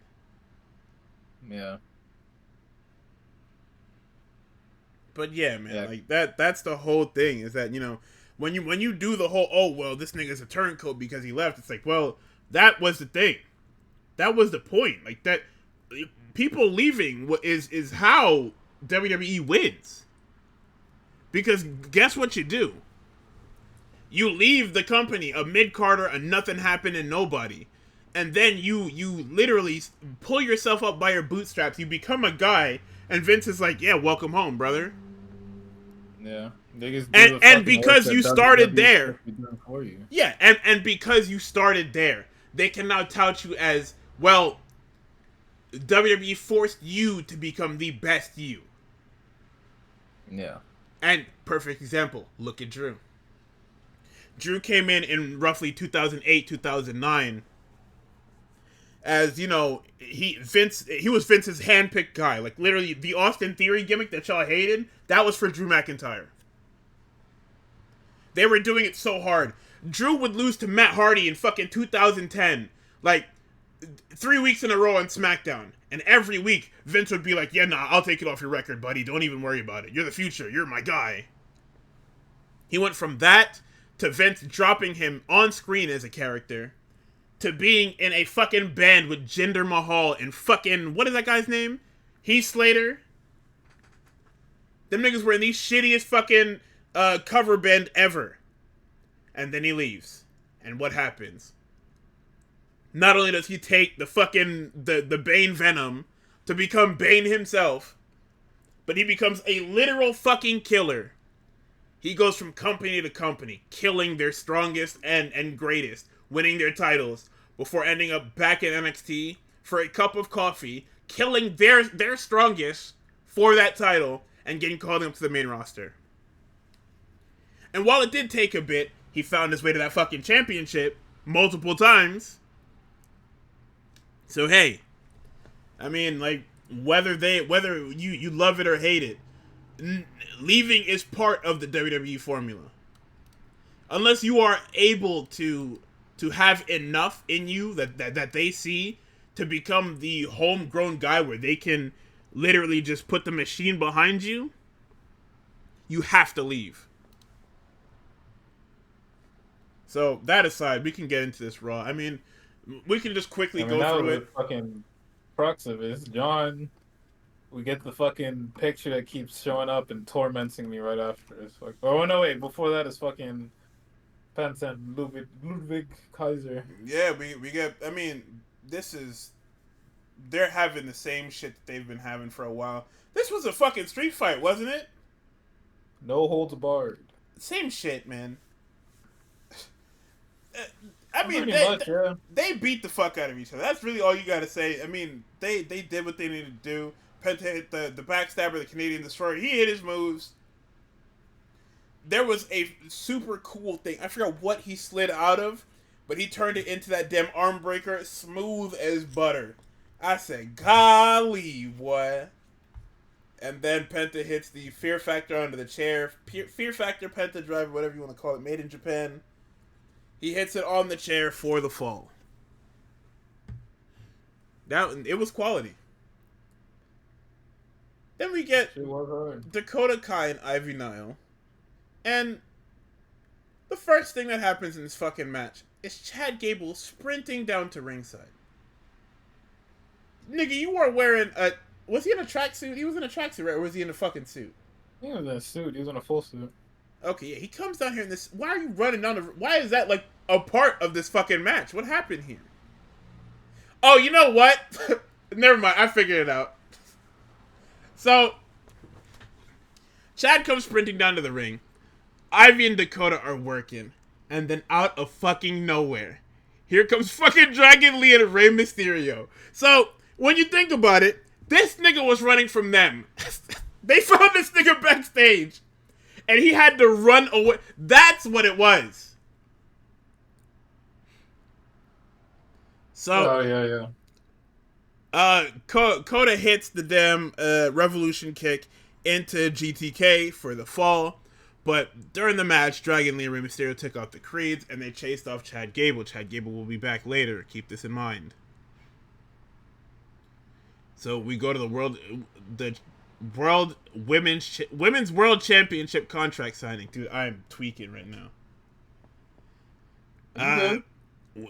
They exchange pleasantries. They sign the contract. This is the most tame contract signing you've ever seen in wrestling, but of course, it can't be. Because here comes Rhea Ripley. Kicking and fucking stomping and spitting. Fucking Adam Pearce immediately calling for security is fucking Adam hilarious. Pearce heard that music and said, hey, you know what's gonna fucking happen here. Hey, we gotta get her away from this shit. So, comes in the ring. She basically says, yo, what the fuck is going on here? You niggas think y'all gonna have a match without me? Must be out your fucking mind. So they no, it doesn't come with Riptide, man. They both pie face Io again, and then Rhea decides that she is going to lay them both out on this fucking table. Sadly, table does not break because Io is a bit too light. Yeah. And then Rhea decides to sign her name on this contract. You know, the contract has only 2 lines for names, so she kind of just signs in the middle, and then she leaves with the contract. And Adam Pearce is like, "What the hey, whose show is this? Yours or mine?" So Jey Uso is walking into the ring for a very nothing happening match. He's stopped by Gunther, and they like half brawl into like, you know, arguing or whatever the fuck it is. Then they're pulled apart. Then Jey Uso decides to go out for his match, he went out for his match. They cut to commercial. They cut back, and then you see him wrestling Austin Theory. And then, basically nothing is happening. And Jey Uso sends these niggas to the outside, and he's going for the tope over the top. And instead of doing this damn tope, I don't know if he shorted it or if his leg gave out or whatever the fuck it was. This brother almost he almost changed the course of history. And I mean that in the most derogatory way possible. Oh man, that spot was bad. This nigga almost changed the course of history. Crazy. He's fighting Theory. He hits this nigga with a crossbody to win. Them niggas keep fighting. And then he throws him the outside, and then he goes for the fucking over the top shit. Fucks it all the way up, nearly kills him, or not, I don't know about kills himself, but nearly fucks himself up, almost breaks something. And then he has to act like he landed that bitch and stand tall. He gets back in the ring, he's just like, everybody's like, I think a ref is like, "Are you okay?" He's like, "Yeah, I'm fine. I'm good." And then that's when fucking Gunther materializes and fucking... Cause why the fuck not? I mean, he said, "I'm gonna make your 10 weeks of hell, brother." Yeah, for me. Fuck you. Fuck Jey Uso, man. It's for me. Or in that program again. I think it's funny that, because I know Triple H is online. The fact that the criticism is that Jey cuts the same promo every week, and they continue to have him cut this Crash Out Jey promo. He's got to do it. This is why DI hires are necessary, right? I need somebody of African American descent. They're in there. They're in there. That's the fucking problem. Hey, that they're in there. That's not what Crash Out means. That's not... You've lost all of your fights. You haven't beat Gunther a single time. Nobody believes you can win this thing, right? You know, feeding into the narrative. Nobody thought I'd be here, blah blah blah. But it's like, legitimately, we haven't given him a reason. We can't say he's Crash Out Jey. He hasn't crashed out. He hasn't even beat any. He's a face. He can't even crash out. You're not supposed to do that as a face. Like, that's not. That's for Randy Orton and Randy Orton alone. That's the closest nigga to a crash out on the fucking roster. Well, aside from Kevin Owens, but it's those two, and they're feuding each other, and neither of them want to use the Crash Out label. So let's cut this out. That's why we need DI hires, man. Niggas don't get it. Diversity, equity, and inclusion. We're including the people so that they can tell us when our ideas are dog shit. Nobody's telling them. Nobody's telling the hunter shit is trash. Oh, I know what Crash Out is. This is the thing that Kai Cenat said. Shut the fuck up. Yo, come on, man. Anyway, sorry. Be nice. That's it. These Simones think they're black because their wives are black. Oh, whoa. Well. Oh my god. Well. Oh. So anyway, Jey Uso steals the belt. He poses with it, and then because he couldn't care less about this fucking title, he throws it at Gunther. Like, hey, why am I wasting my time if this nigga is throwing this belt around like it's a bag of shit? You know who taught him that? Who taught him that? Cope taught him that, baby. Fuck me, right? It's a Finn Balor and Braun Breaker promo. It's showing how Braun Breaker is just a fucking force of nature and a freak. Oh god. Ooh, that's funny. Brother, man. Rhea, Bianca, and ER brawling backstage. Pierce is trying to get this fucking contract back. He can't do it. Yo, why is she holding that shit up at his bald ass head? He's trying to jump up and grab him. I know that's Dude, not literally what happened, but that's how that's fucking he segment is sound. having a hard fucking time with this shit. Like it, dude. I feel bad for both GMs because it's not their. Actually, it's no. I It don't is feel all bad. Nick I Aldis's just feel fault. Yeah, bad. never mind. Forget it. Oh my god, Nick, I'm telling you, Nick, oh, this is one of the funniest characters on TV right Because now, bro. nothing phases this nigga, and he don't do shit. Like Nick Aldis is the manager that they're just like, yo, your story is on fire, and he said, no, it's not. No, it is, brother. Yes, they're Oh absolutely man. playing into the Rhea being a child and having a temper tantrum thing, but the fact that it starts with Charlotte is very funny. Like having a temper tantrum because Charlotte didn't pick you is insane, and then having that leak out into Io beating you for your belt is insane. And then having that then carry over into you ruining the WrestleMania fucking women's title match because you literally can't control yourself is insane. So we get the LWO versus American Made. These niggas just cook American Made. American Made is they are obstacles for these niggas to jump off of. Ray hits a 619 into the damn splash for the finish. And Chad Gable in his fucking gear comes out and starts whooping their ass again. Can I just get fucking Chad Gable versus this nigga in this mask? God. Please?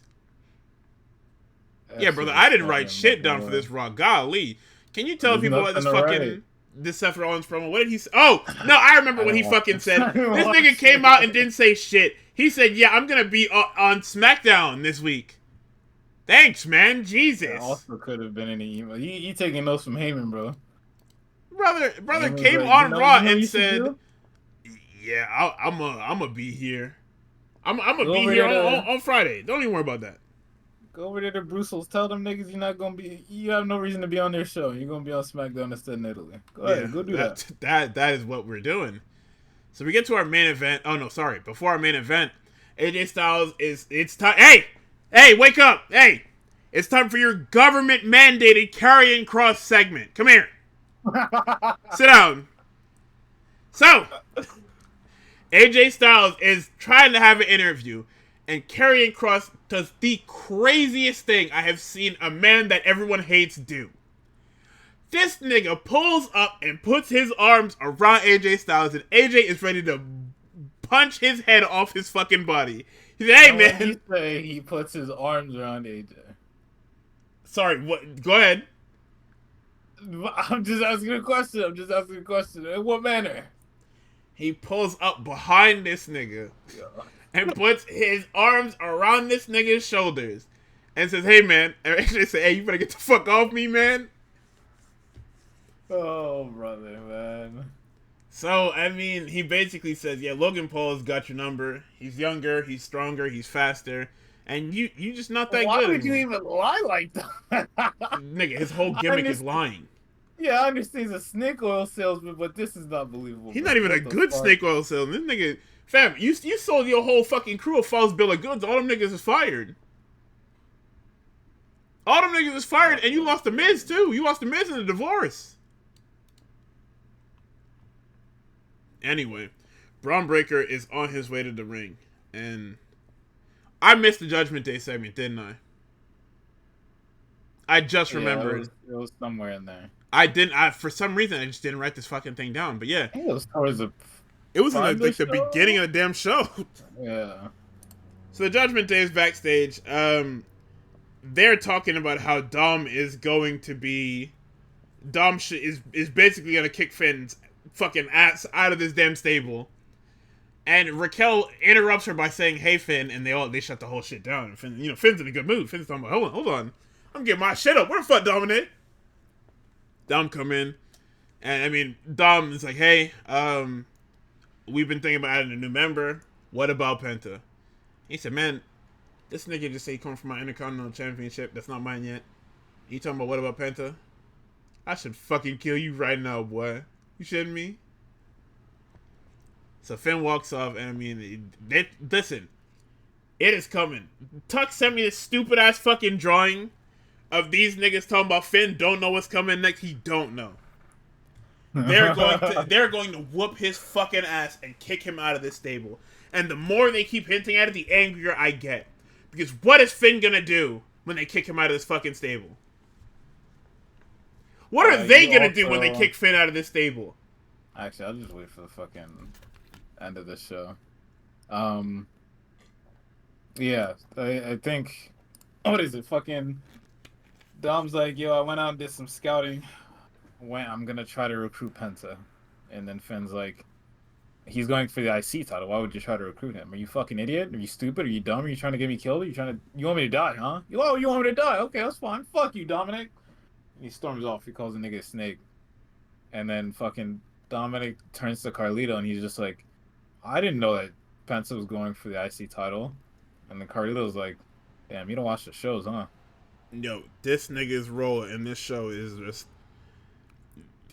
I just work here.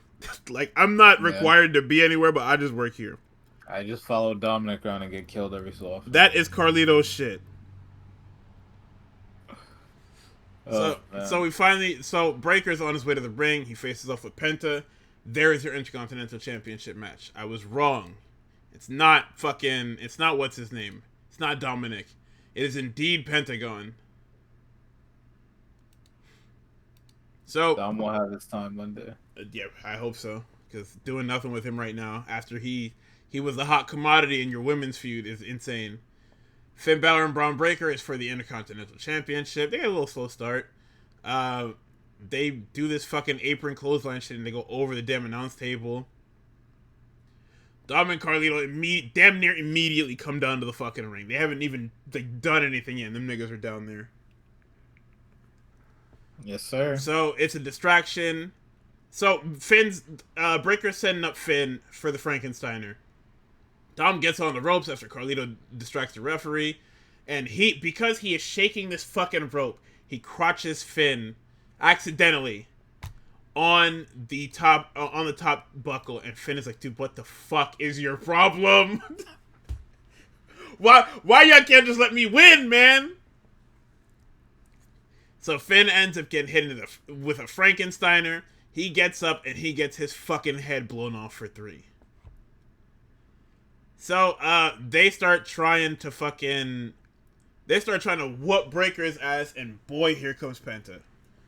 Penta comes out here just to fuck with them niggas because it's not about saving Breaker.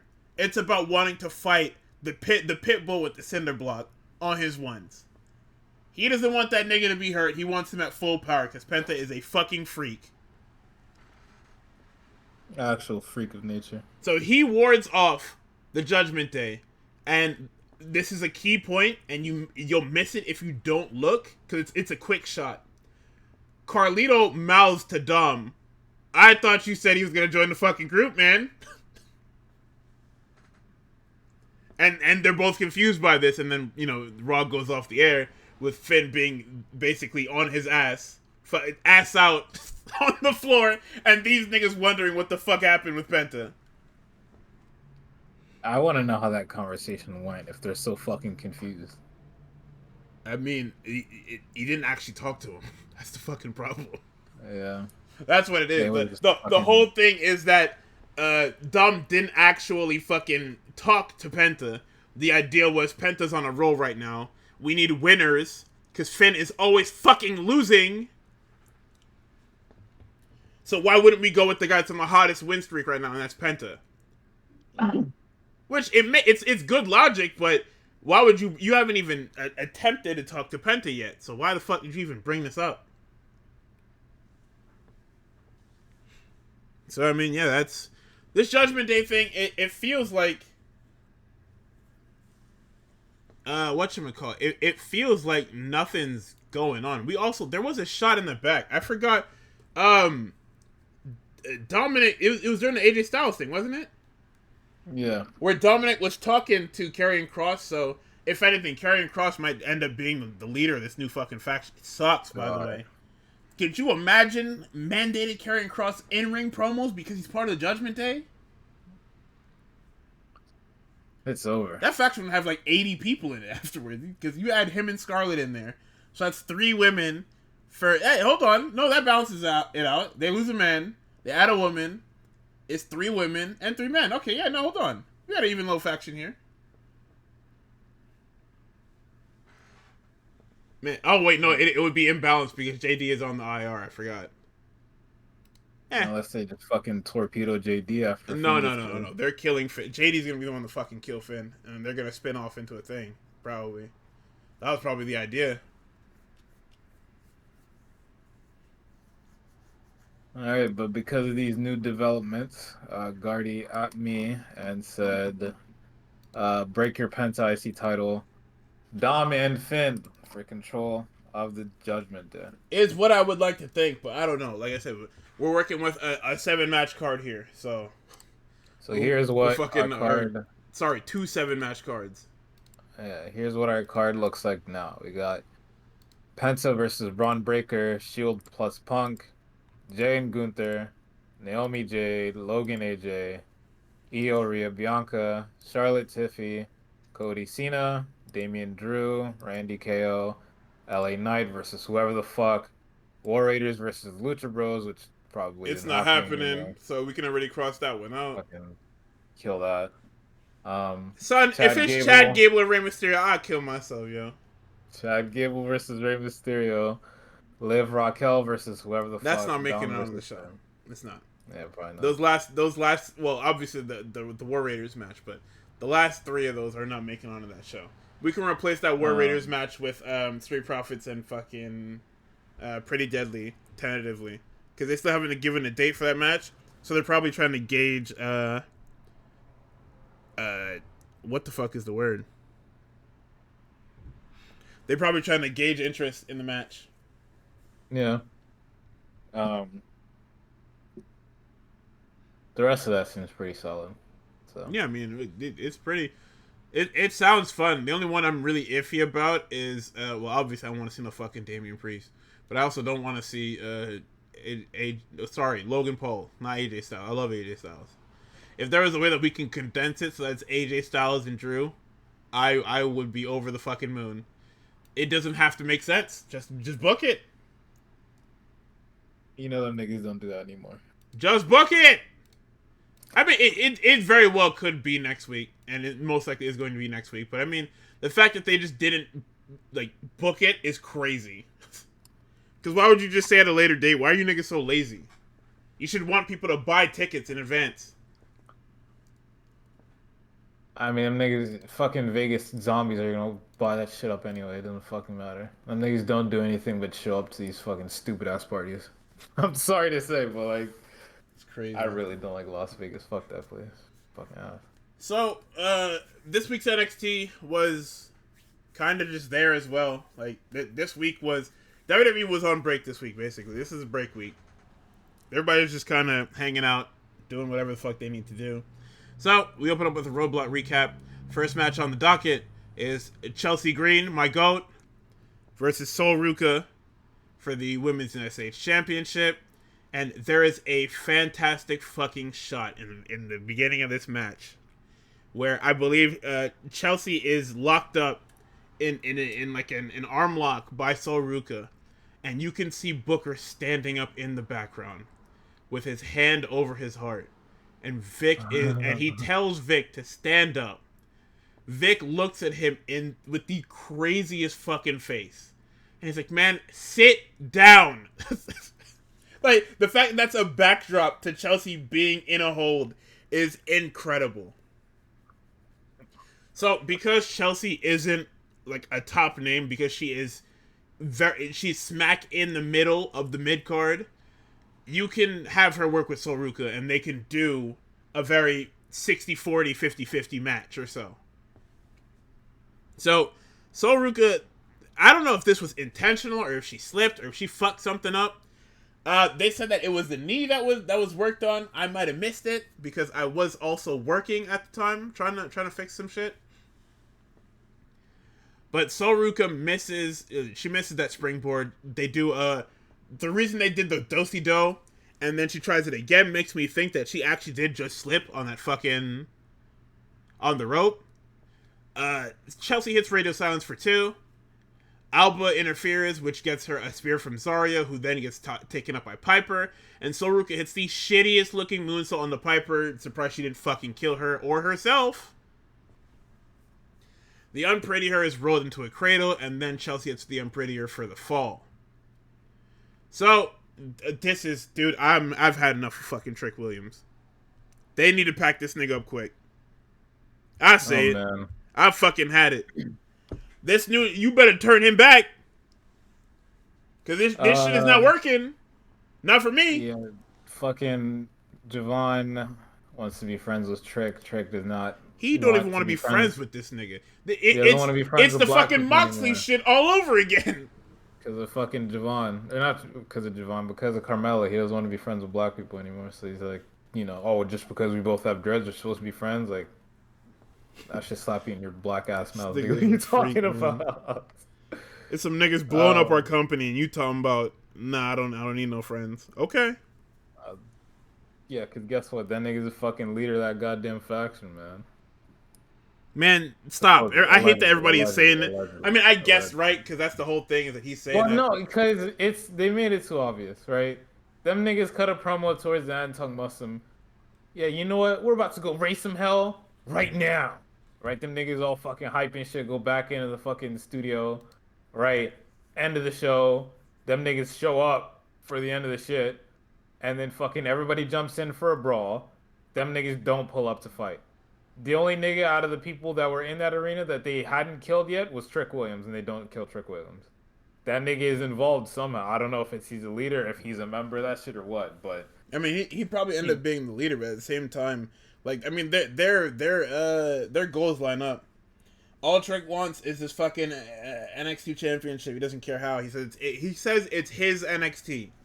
Like, it's fucking crazy. What he says in this promo is, well, Javon says he gets what Trick means now. They need to come together and fight. What are they called? Dark State or whatever the fuck.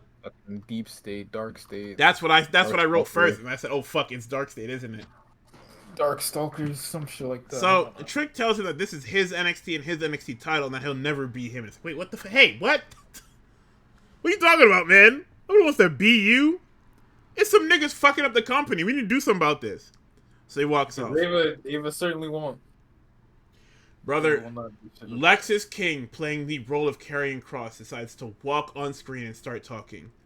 And I'm glad that Javon just punched him in his shit, because nobody wants to hear this shit, man. Move. Yeah, his fucking line up, whatever the fuck that is. Extra chalk this week, bro.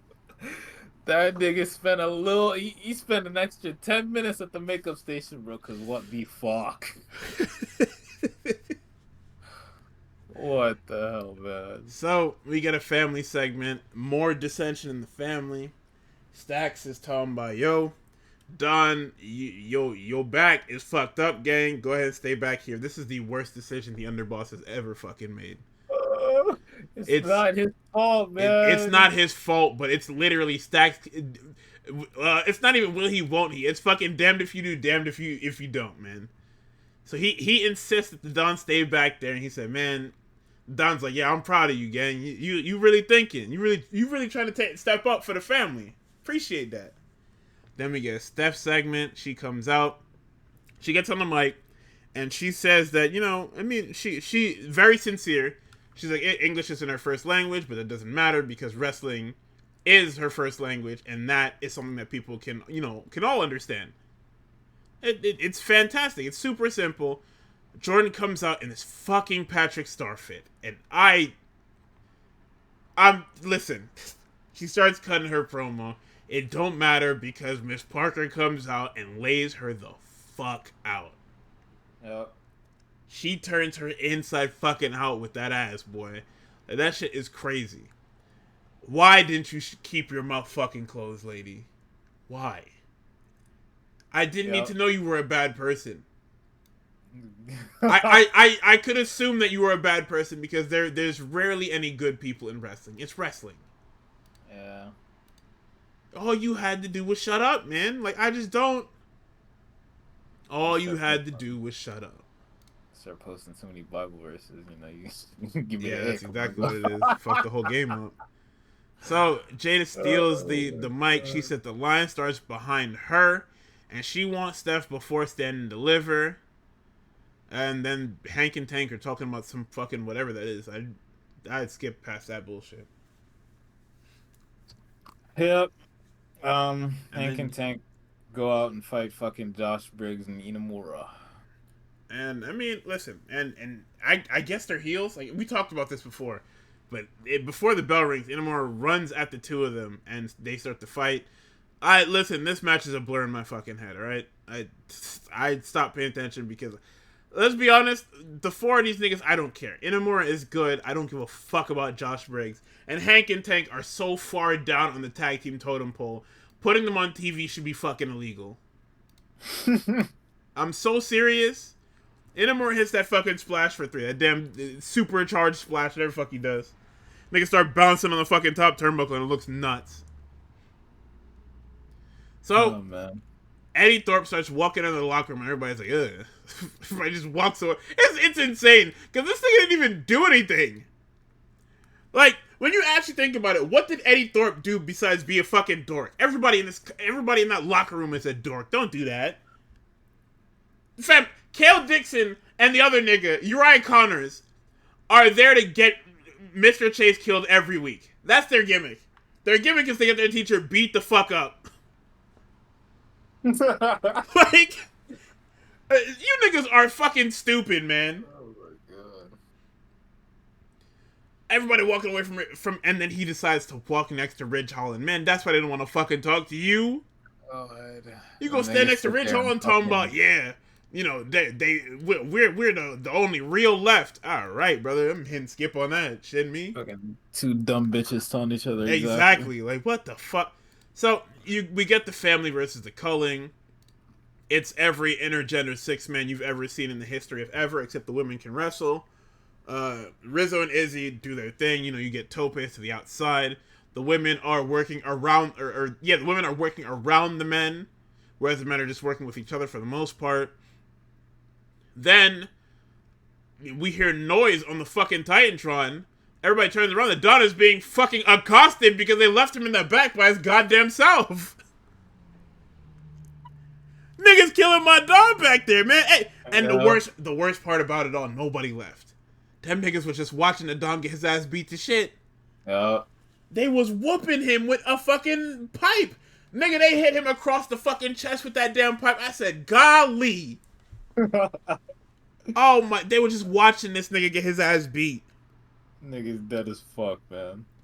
And then niggas turn around and they get their asses whooped.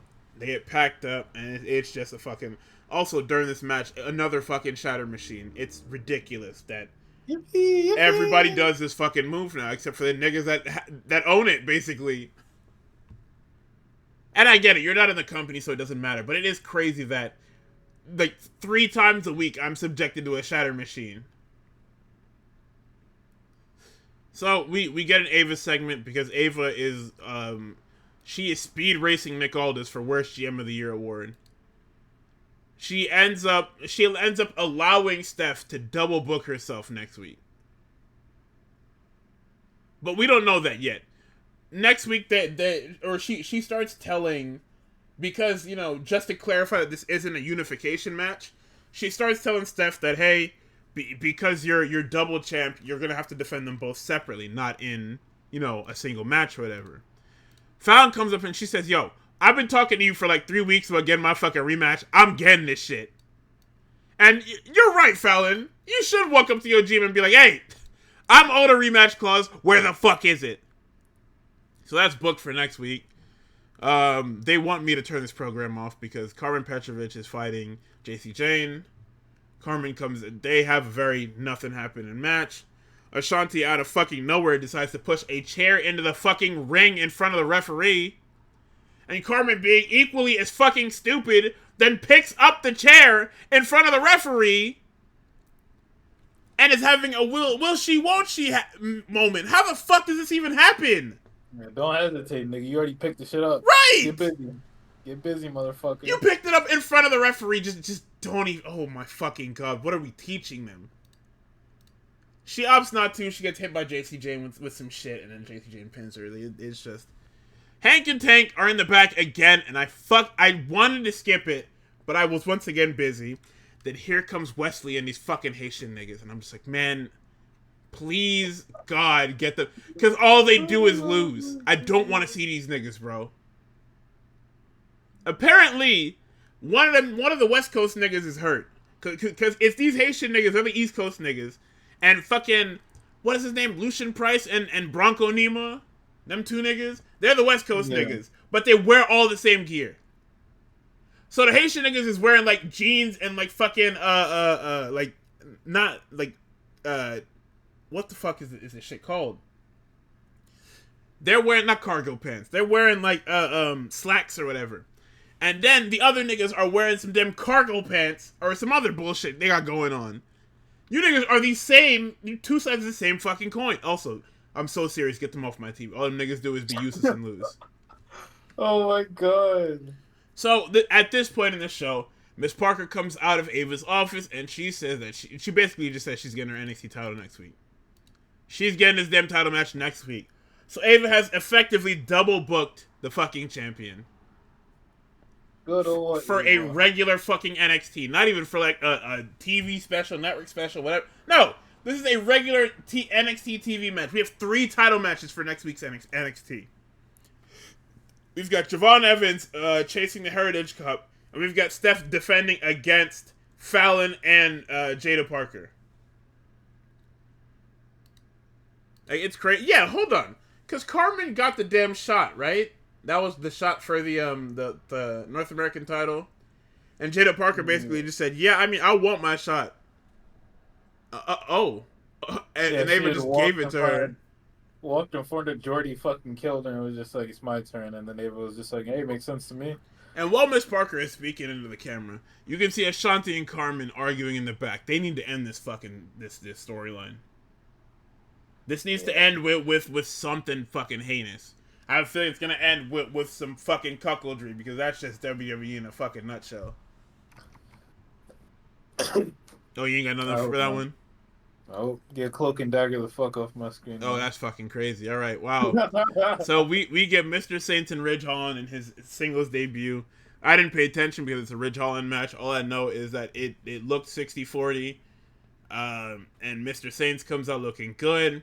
Hits Rochambeau for 3. Then, as I was skipping through, I noticed that I missed the entirety of this fucking, the roast of WrestleMania thing. And I said, I don't think you niggas know what you're getting into. Because I feel like saying that you're going to have a roast of WrestleMania and then having, yeah, you can't say nothing about Vince McMahon fucking clause is crazy. Because there's no way you're not going to have a you can't say nothing about Vince McMahon clause. There's no way you're going to let these niggas get on the beat and say whatever the fuck they want about Vince. Yeah, and them niggas are going to be fucking, like, somebody's going to get upset too. Like, there's no way that, yeah, Taker. It always happens on one of these. Somebody gets fucking upset.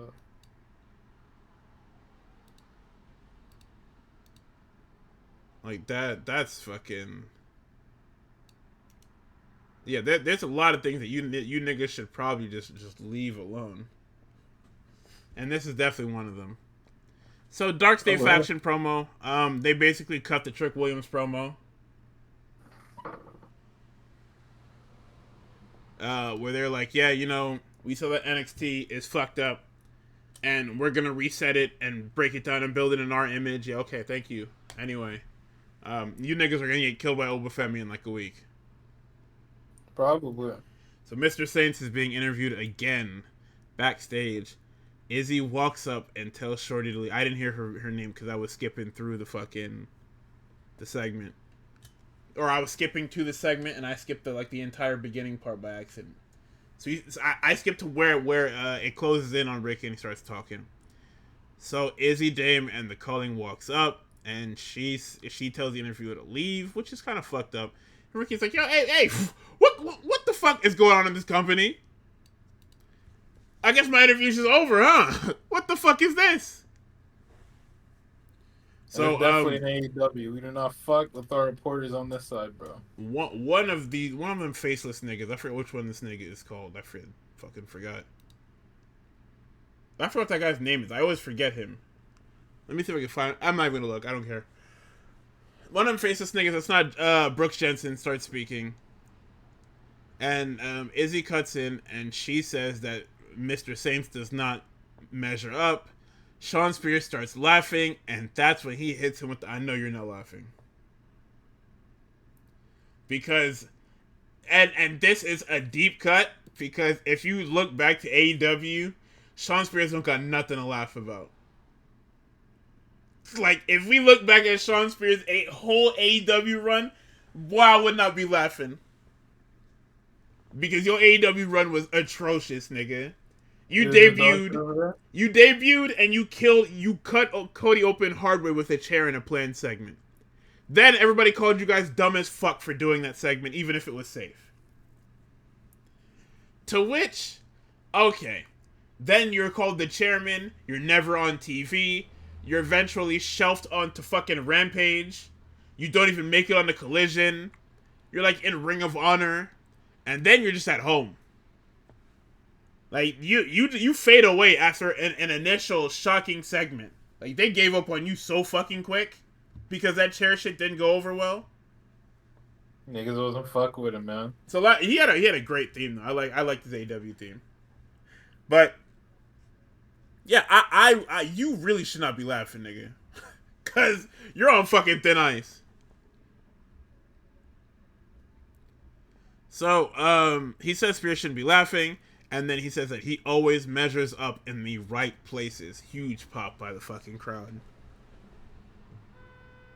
And then we cut to Eddie Thorpe and Trick Williams NXT Underground match. Vic asks Booker if he has anything for that quote, and he just laughs into the fucking mic. Thanks, Booker. Eddie Thorpe comes out, and this is where Vic knows that he's undefeated in this match type, and that he's the king of the underground, so he's losing. And Trick comes out, and why is this nigga so wet? I don't know why they do that. They definitely fucking spraying these niggas up before they come out here. No, this nigga was incredibly fucking wet. Like, this is nuts. Like, this is... You are... I don't give a fuck if you're supposed to be grappling on this mat. You're cheating, dog. Like, you're supposed to put Vaseline and shit on your face so you don't get cut as bad. You're not supposed to lather yourself in fucking oil, you freak. Man, anyway, NXT Underground match is just like, it's the worst Bloodsport match you've ever fucking seen. Because they never have nobody who's good at this fucking style doing this shit. So, they're grappling, Trick gets knocked out of the ring, Eddie gets knocked out of the ring. Eventually, Eddie chokeslams this nigga through the announce table. Trick then powerbombs this nigga into the Evolve guys at ringside.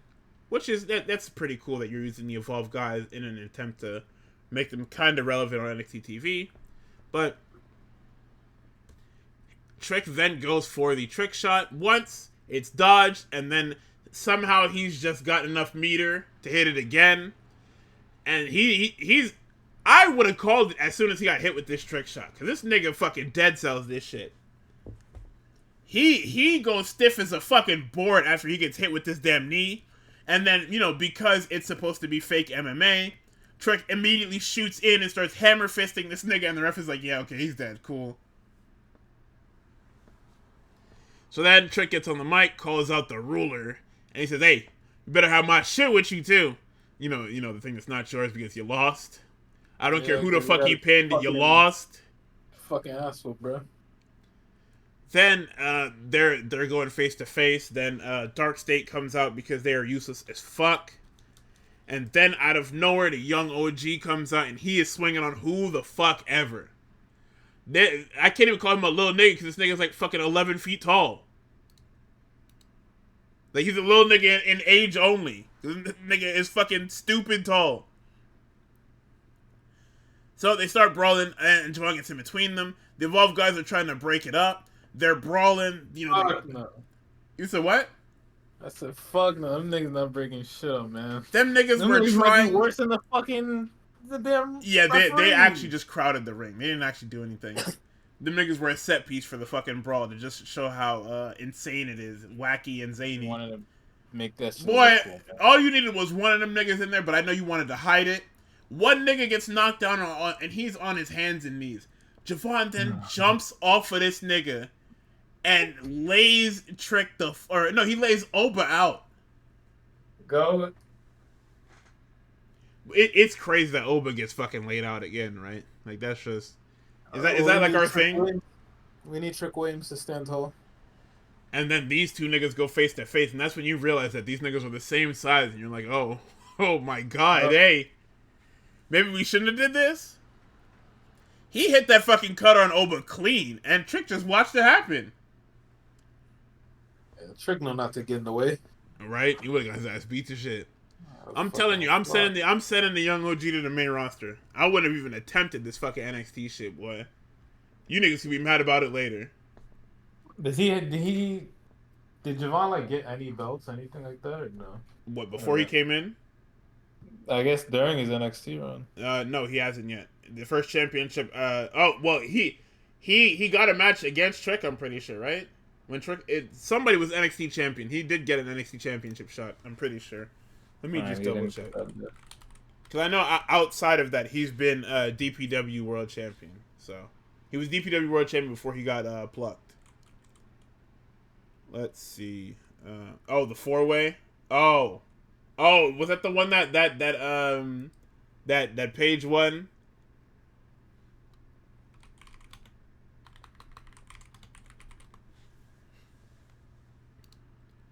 Oh, he's from North Carolina. Oh, this nigga is a hardy through and through.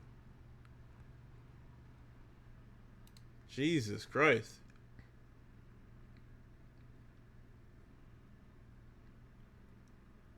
Yeah, he was DPW world champion for 56 days. So let me see.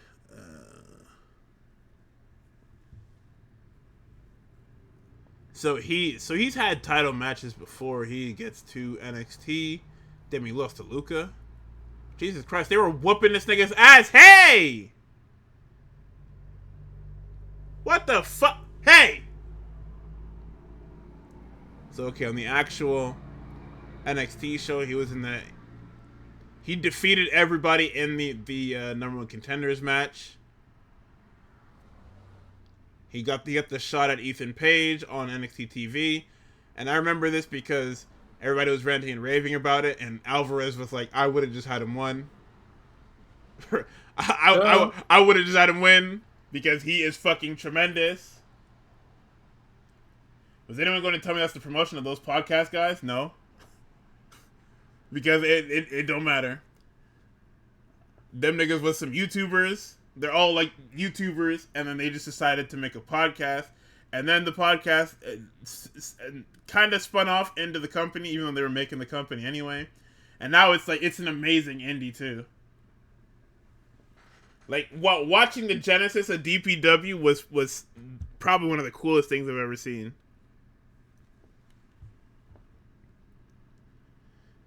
But yeah, I mean, like he's brilliant, and the fact that hold on, these NXT live matches, they need to start putting these shits up. Cause what the fuck do you mean that this nigga, that Ethan Page defended the title against Javon Evans and Malik Blade? That's like such a weird triple threat.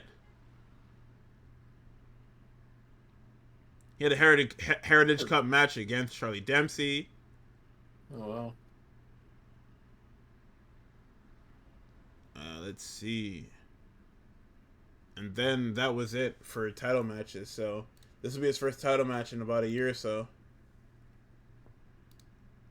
You better win that bitch. Either him or fucking Trick better win that shit so Oba can get called up.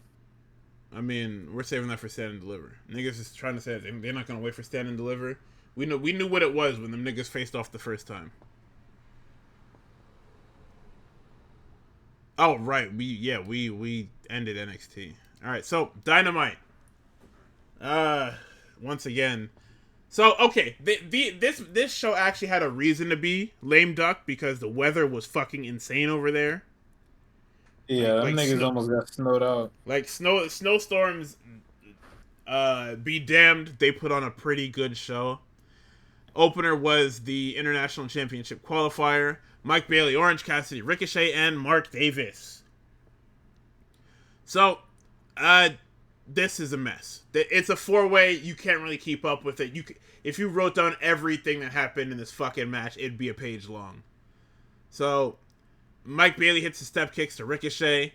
Mike Bailey and Orange Cassidy have a fucking insane goddamn sequence where Yeah, and that's Orange what's so Cassidy far. starts with them damn low effort step kicks. You know, the mocking shit. He puts his hands in his pockets, and Mike Bailey starts swinging on this nigga, and he is ducking and diving and moving around. It was so fucking good. This is why Orange Cassidy is in these matches, by the way. He is protected by the grace of God because he is a brilliant professional wrestler. So we get a low Hurricane Rana to Ricochet by Bailey. Another Hurricane Rana that was reversed into an apron bomb. And this is where I typed Mark Davis is going to be the linchpin of this match, which he was. Yeah. But I knew that because when you do Mark Davis and Mark Briscoe, they're both bump guys. They're guys that are super big, super strong, so you can use them for fucking everything. Especially Mark Briscoe. That guy, he's down to do whatever the fuck you tell him Yeah, to. they'll throw him. He's Darby, except he's actually here and not trying to do stupid shit consistently. That wrist is calling my name. Yeah, I'm sure it is. Anyway, yo, Tony Khan, you can give it up. That nigga's not coming back.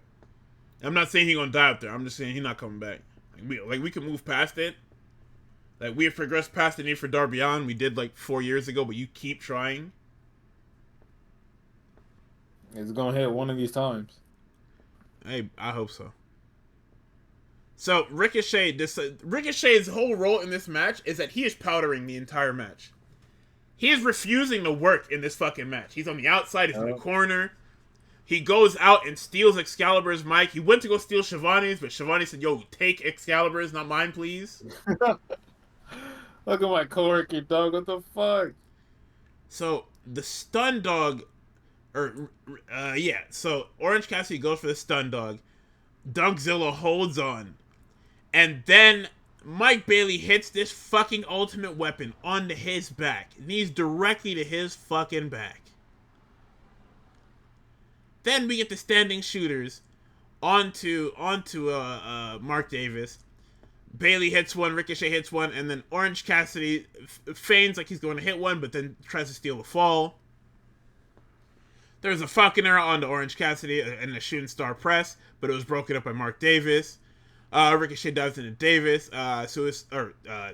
Shooting star press onto Orange Cassidy.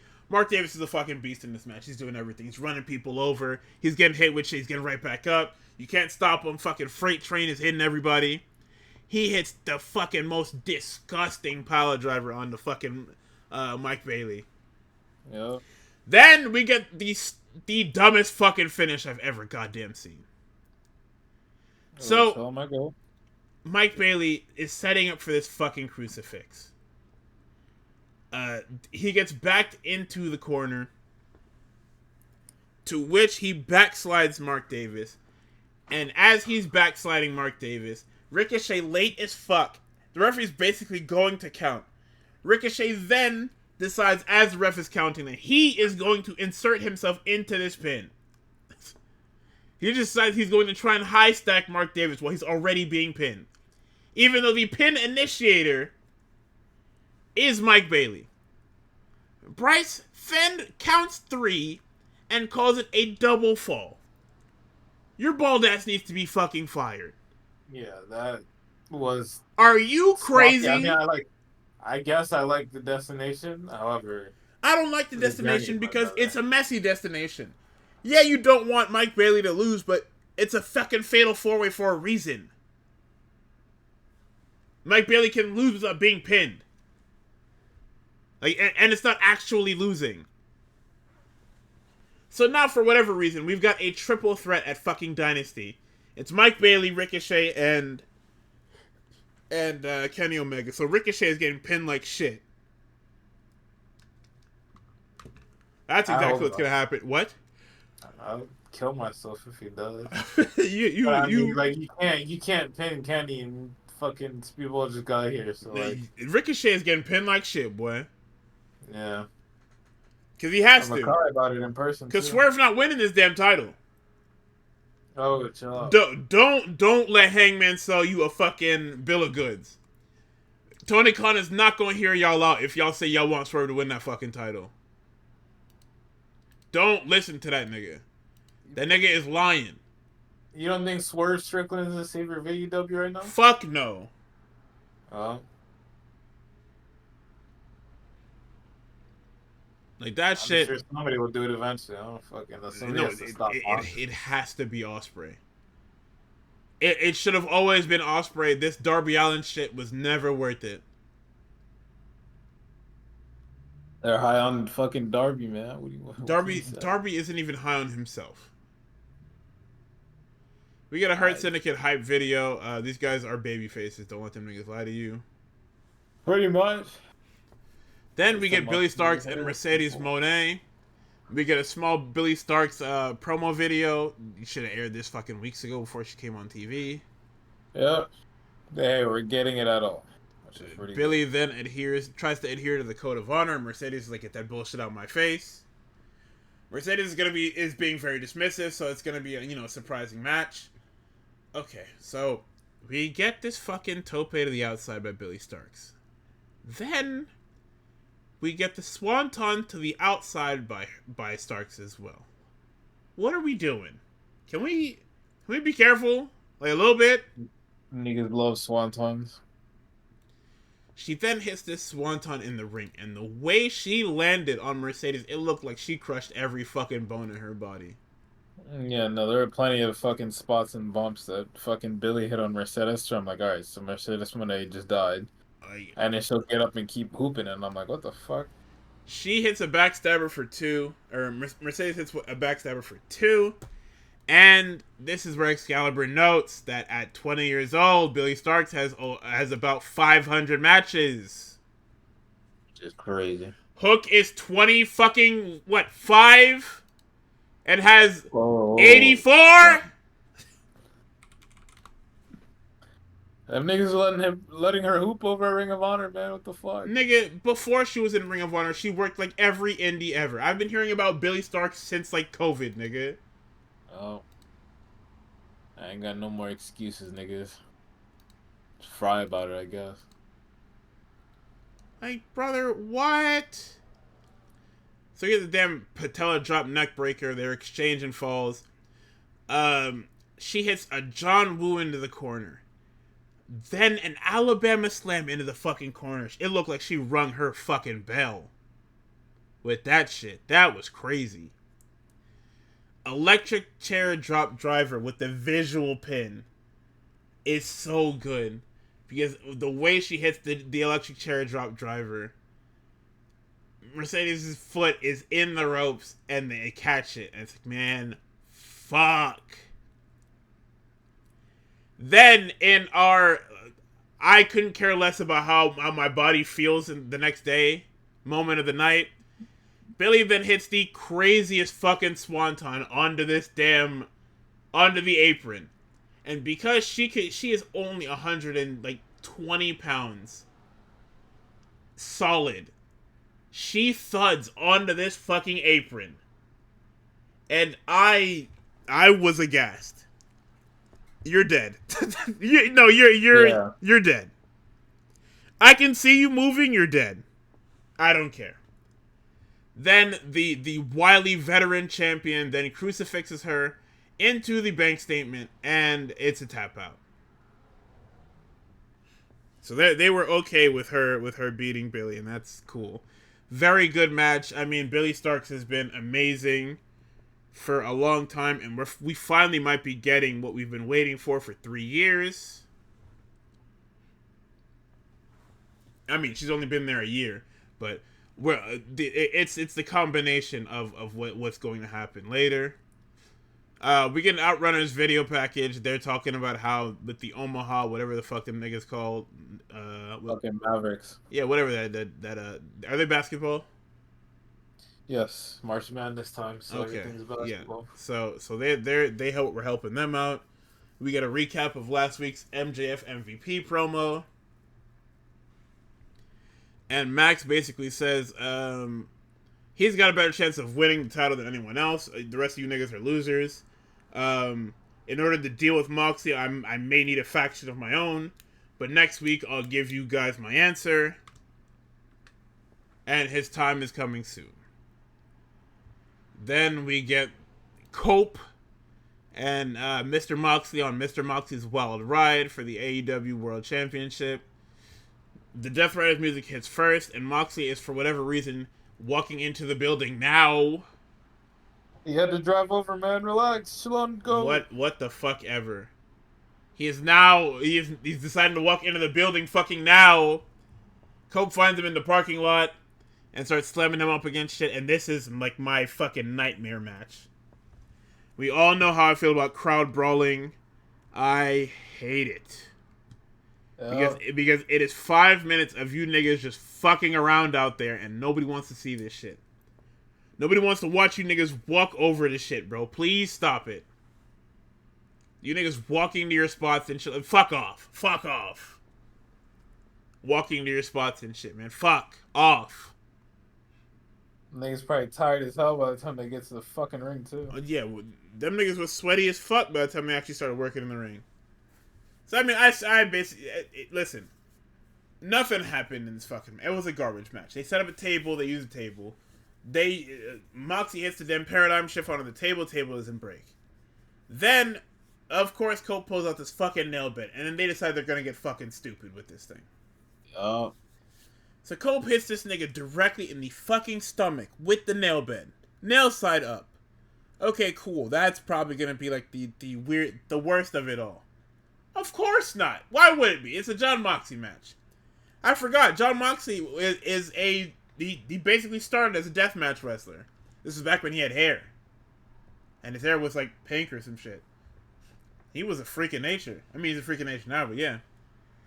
Then, of all fucking things, Cope drops this fucking nail bed into the ring. I'm like, okay, cool. They're not gonna do something stupid. He's just gonna, he's gonna tease it and Mox's gonna get... Nope, I was fucking wrong. Brother, he suplexes this motherfucker directly onto this nail bed. Right onto that shit. Mox gonna have to get mad fucking tetanus shots, bro. Brother, this is a nigga that loves the game. This would be worth it if this Death Rider shit was working. It's not working. It's not working not because of Mox. It's not working because of fucking Tony Khan.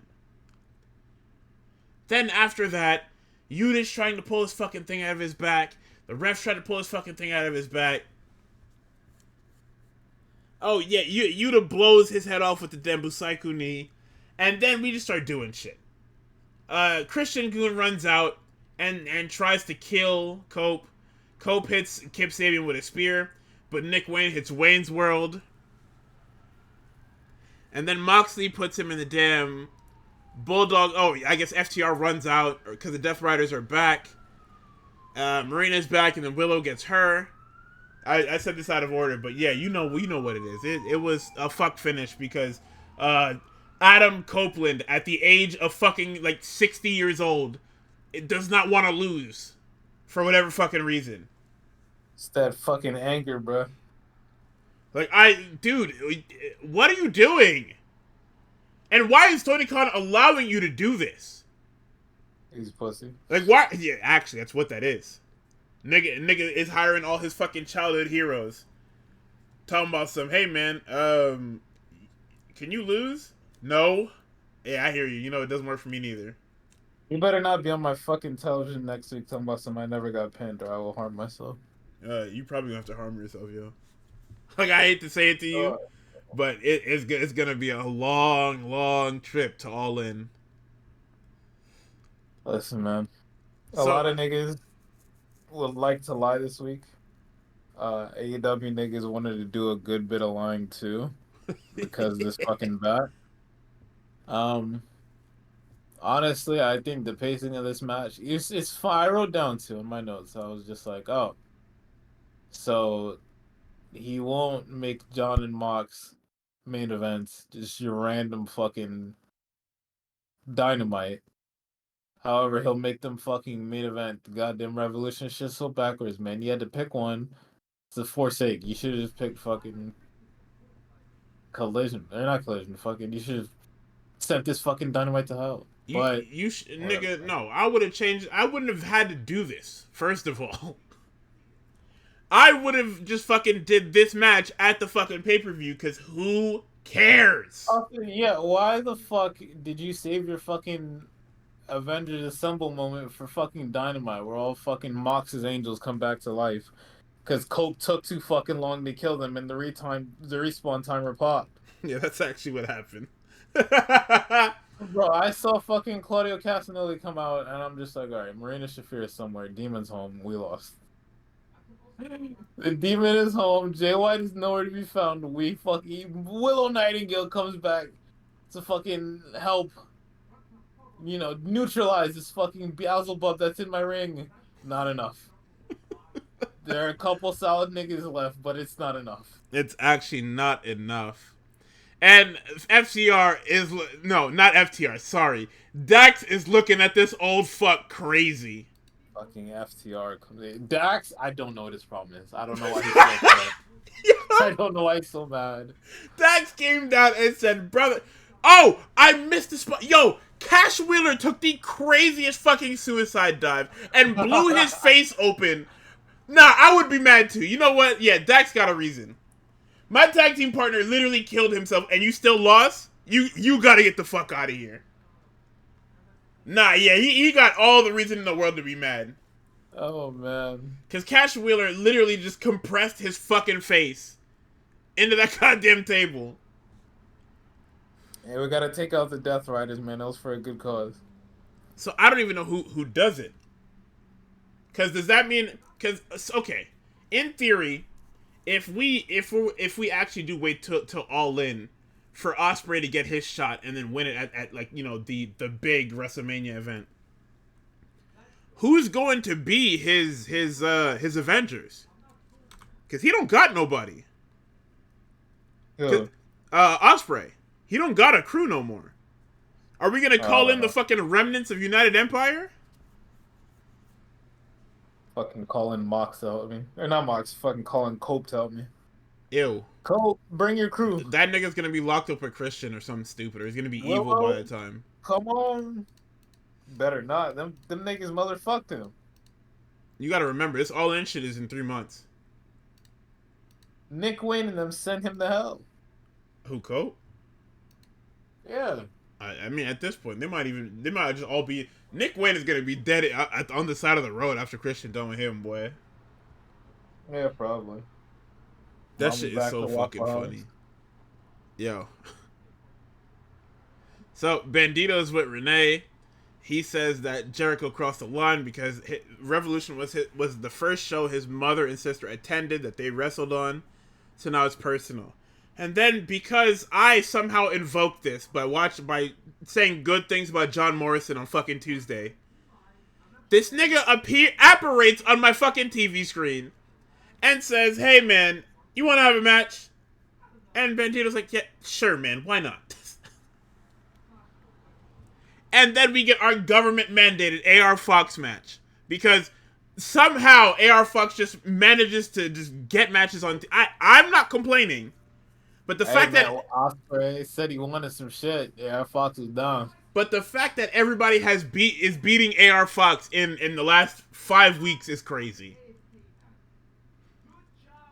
So I mean, it was a cute little standby match because of weather complications, which is super cool. Like you don't get that often. Like WCW used to do something similar where they were like, "Hey, you know, we have a standby match. It's not a match that was scheduled. I mean, it was a scheduled match, but."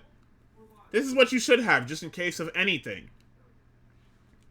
So, they start to do the cutter thing, where everybody goes for a cutter and it's blocked by a handstand or a cartwheel or whatever it is.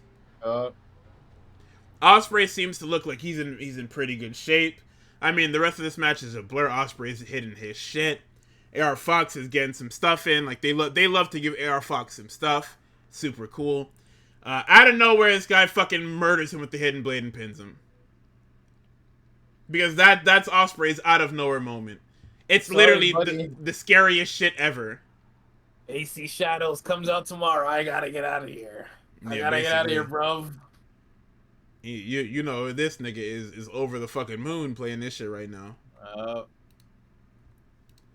So we get a little segment. It's Hangman declaring for the Owen with his dude. I made the mistake of pulling up the AEW Dynamite hashtag on Twitter, and the first thing I seen was Hangman's face photoshopped onto Annie, and I was like, wow, leave that nigga's haircut alone, bro.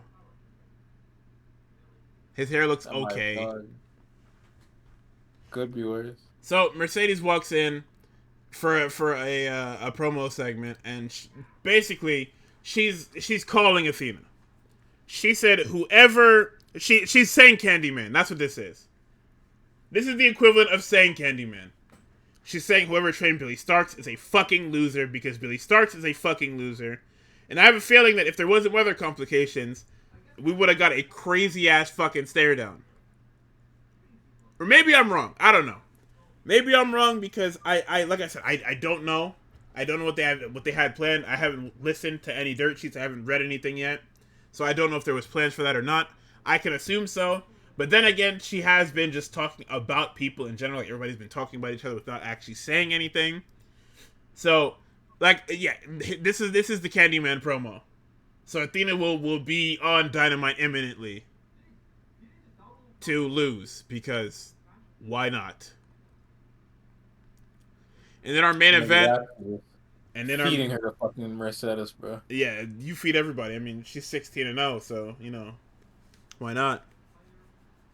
We've got Stat and Megan Bayne in your main event. Toni Storm is on commentary, and this is the most awkward commentary because they are not watching the fucking match.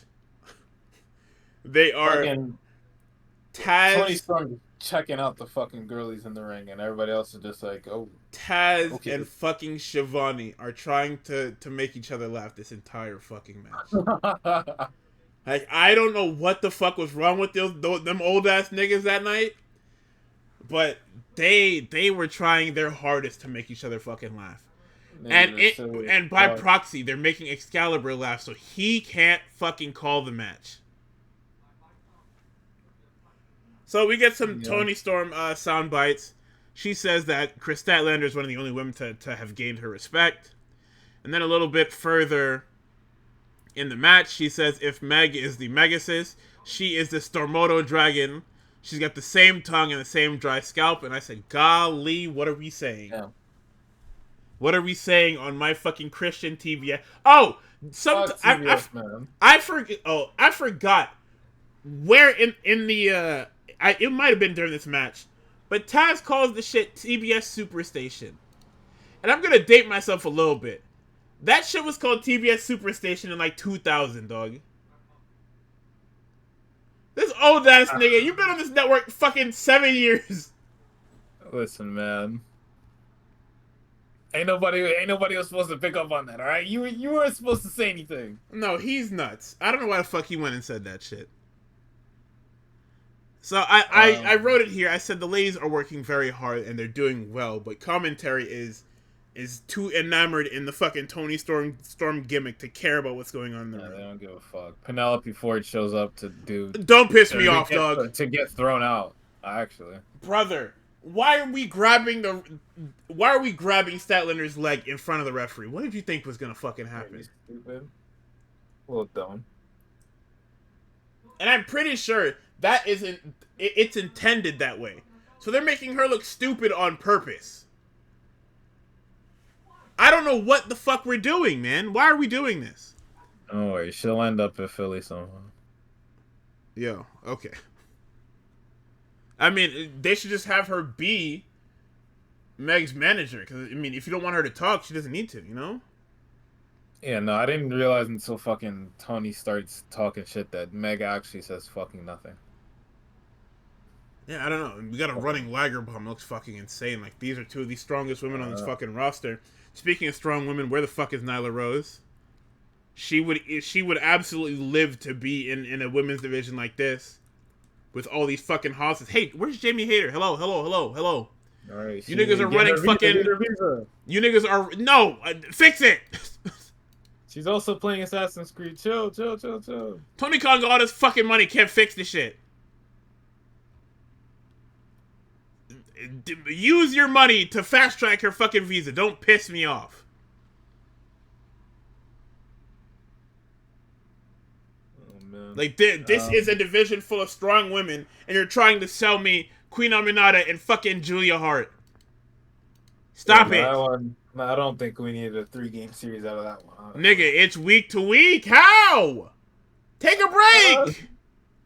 Oh my god. Take a fucking break. All over this match, you get a bunch of silly stuff. You get a lot of strong women stuff.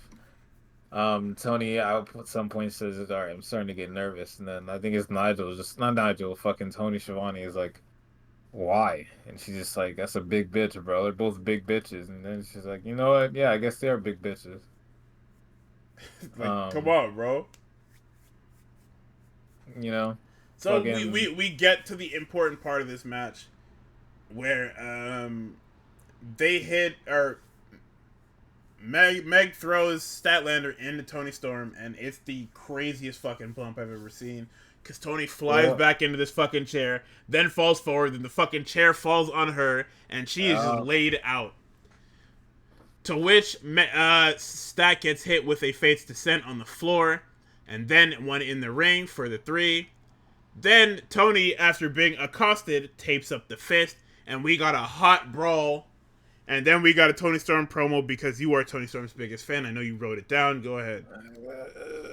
nigga Tony says, "We may have a Donnybrook on our hands," and I'm like, "Oh, you're so old, bro." Tony says, "My God, you're a big bitch. You know, the bigger they are, the harder they come. Keep looking at my title, and you don't have much to say, so I'll make this easy for you. We have a dated dynasty. I'll make your thighs shake and your body quiver, and I will leave with this strap on, and I will rip your tits off, and it will be timeless." And then the AEW audience finally got it. Then oh, she's gay as fuck. Oh my god, I couldn't believe I didn't get it the whole time, bro. All over this match, there's like a fucking little girl that is on somebody's shoulders or something. And like I think it's during the Statlander fucking match Oh, where the they're girl like in like the punching each pink? other. Yeah, they're punching each other. She's fucking doing thumbs up, She's thumb down. locked in. Yeah. Boo. Yeah, she's locked the fuck in. So I wish we could have got a camera on her during that fucking segment. Because I know her parents probably pulled her the fuck down and were just like, wait a goddamn wait. Hey, hey, hey. Wait. My Christian channel, my network, what's going on? Tony Khan, we're sending you to hell. They're in Nebraska. I'm not familiar with Nebraska game, but the Nebraska crowd is hot. They're hotter than Las Vegas, so I love you, Nebraska. I don't know if I'll ever visit, but I love you niggas very Visit dearly. for fucking what, man? I don't know, but they're near and dear to my heart. for, for making this dynamite crowd hot as fuck. Near and dear to my heart. Love y'all. That's wrestling for the week. Yeah, this was a whack week, which is insane because you have super hot crowds in you have super hot overseas crowds in WWE. I wouldn't say that they dropped the ball, but these were not strong. No, they did. These were not strong shows, not in the slightest. I don't care if you want to call the SmackDown good for how it was paced or whatever. These were not strong shows. You niggas fucked this shit up crazy style.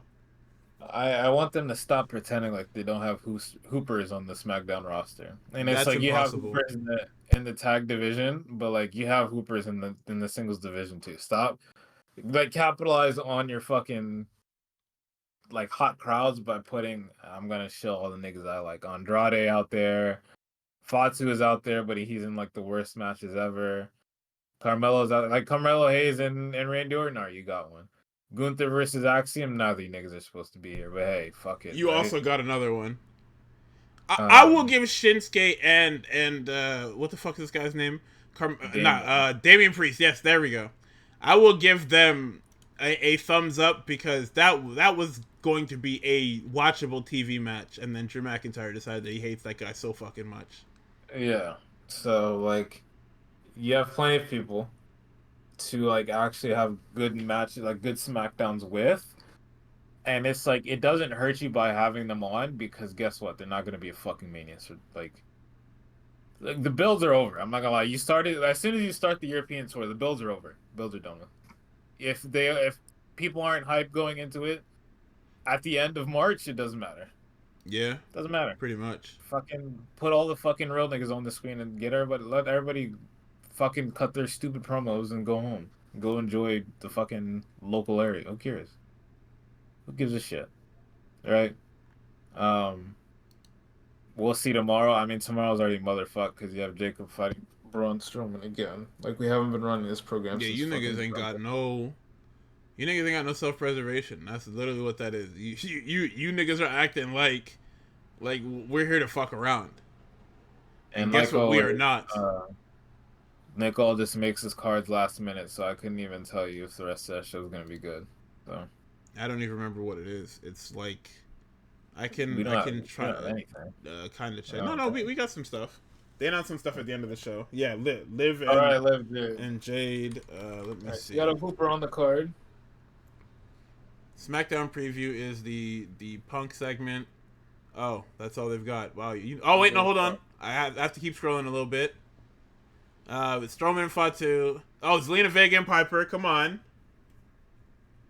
Come on, Okay. stop playing with. Oh, that's it. All right, so that's just. I mean, if they had one or two more good matches on that shit, I'm fine. I'll just pretend that Jacob Fatu didn't show up. I mean, listen, it's gonna be Strowman and Jacob is gonna turn into another fucking midline 6-man. I don't give a fuck. You already lost me. You lost. This Jade render for the match is crazy. They probably haven't updated that shit at all. This shit looks nuts. You gotta see this. I'll show you. Oh, what's that shit?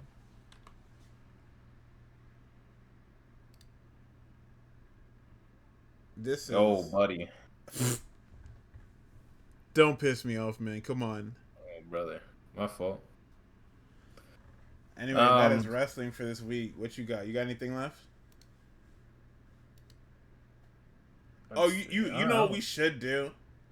I What? probably should tell you this earlier in the week, but we should watch the New Japan Cup Finals because I haven't watched it yet. But I mean, like we should watch it just for next week. Talk about it.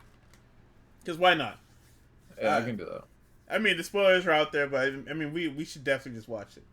I mean, I haven't been spoiled, so I can just fucking turn that bitch on. I gotta see what happened in the match there.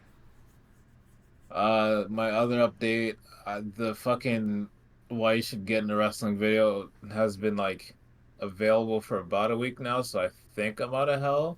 If it survives to the next show, I'll link it again so you niggas can just you guys don't even have to watch. Push it on 2x speed and fucking just speed through that shit so I can get my views back from fucking this bald motherfucker, this bald tyrant. But um yeah, I mean CENA video is doing well. I'm probably not gonna make more wrestling shit until like around Money in the Bank time, which is when? Is that July? Uh, yes. Yeah. And that video is just gonna be me fucking. Also, her wig in that segment was bad. Let's listen. All right, we're gonna give Jade some grace. Okay, for now Are we? we are.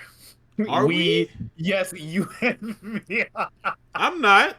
Yes, you, me, and No. Mimsy are going to give her grace. I'm not giving her shit. Fuck Oh all of my that. God. Are you crazy? Shorty been terrorizing me for years. You want to talk about no? Hey man, cut Yeah, this shit off. Do the outro. my next video gonna be fucking me revisiting Melo versus Andrade because I need to relive that shit. Because by Money in the Bank time is gonna be full coke. No, you need to do But your research on Jade Cargill. That's your next fucking video. Don't laugh, don't laugh, don't laugh. I'm so dead ass. you're funny, bro. Oh Oh yeah, my now I'm God. funny. Yo, you're hilarious, What, you don't want to bro. watch that shit? You don't want to watch the fucking 5 minute Thanks for classics? coming through tonight, guys. All right, sorry for the late show.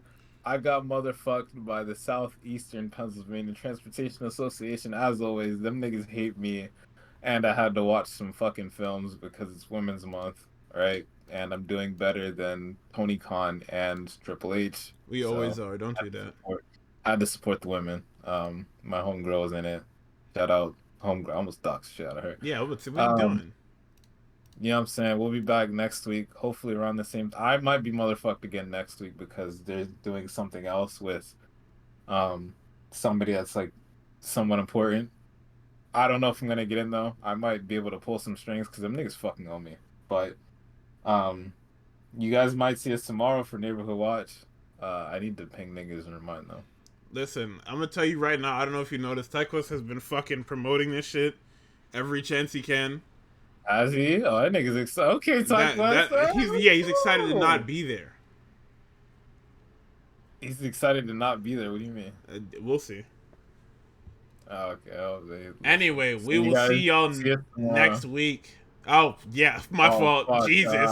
Real Graps next Yeah, week. Neighborhood Watch tomorrow. Real Graps next week, and then Neighborhood Watch tomorrow if God wills it. Who knows? Who really knows? So we But will yeah. see y'all when we see you. Salute. Goodbye, gang.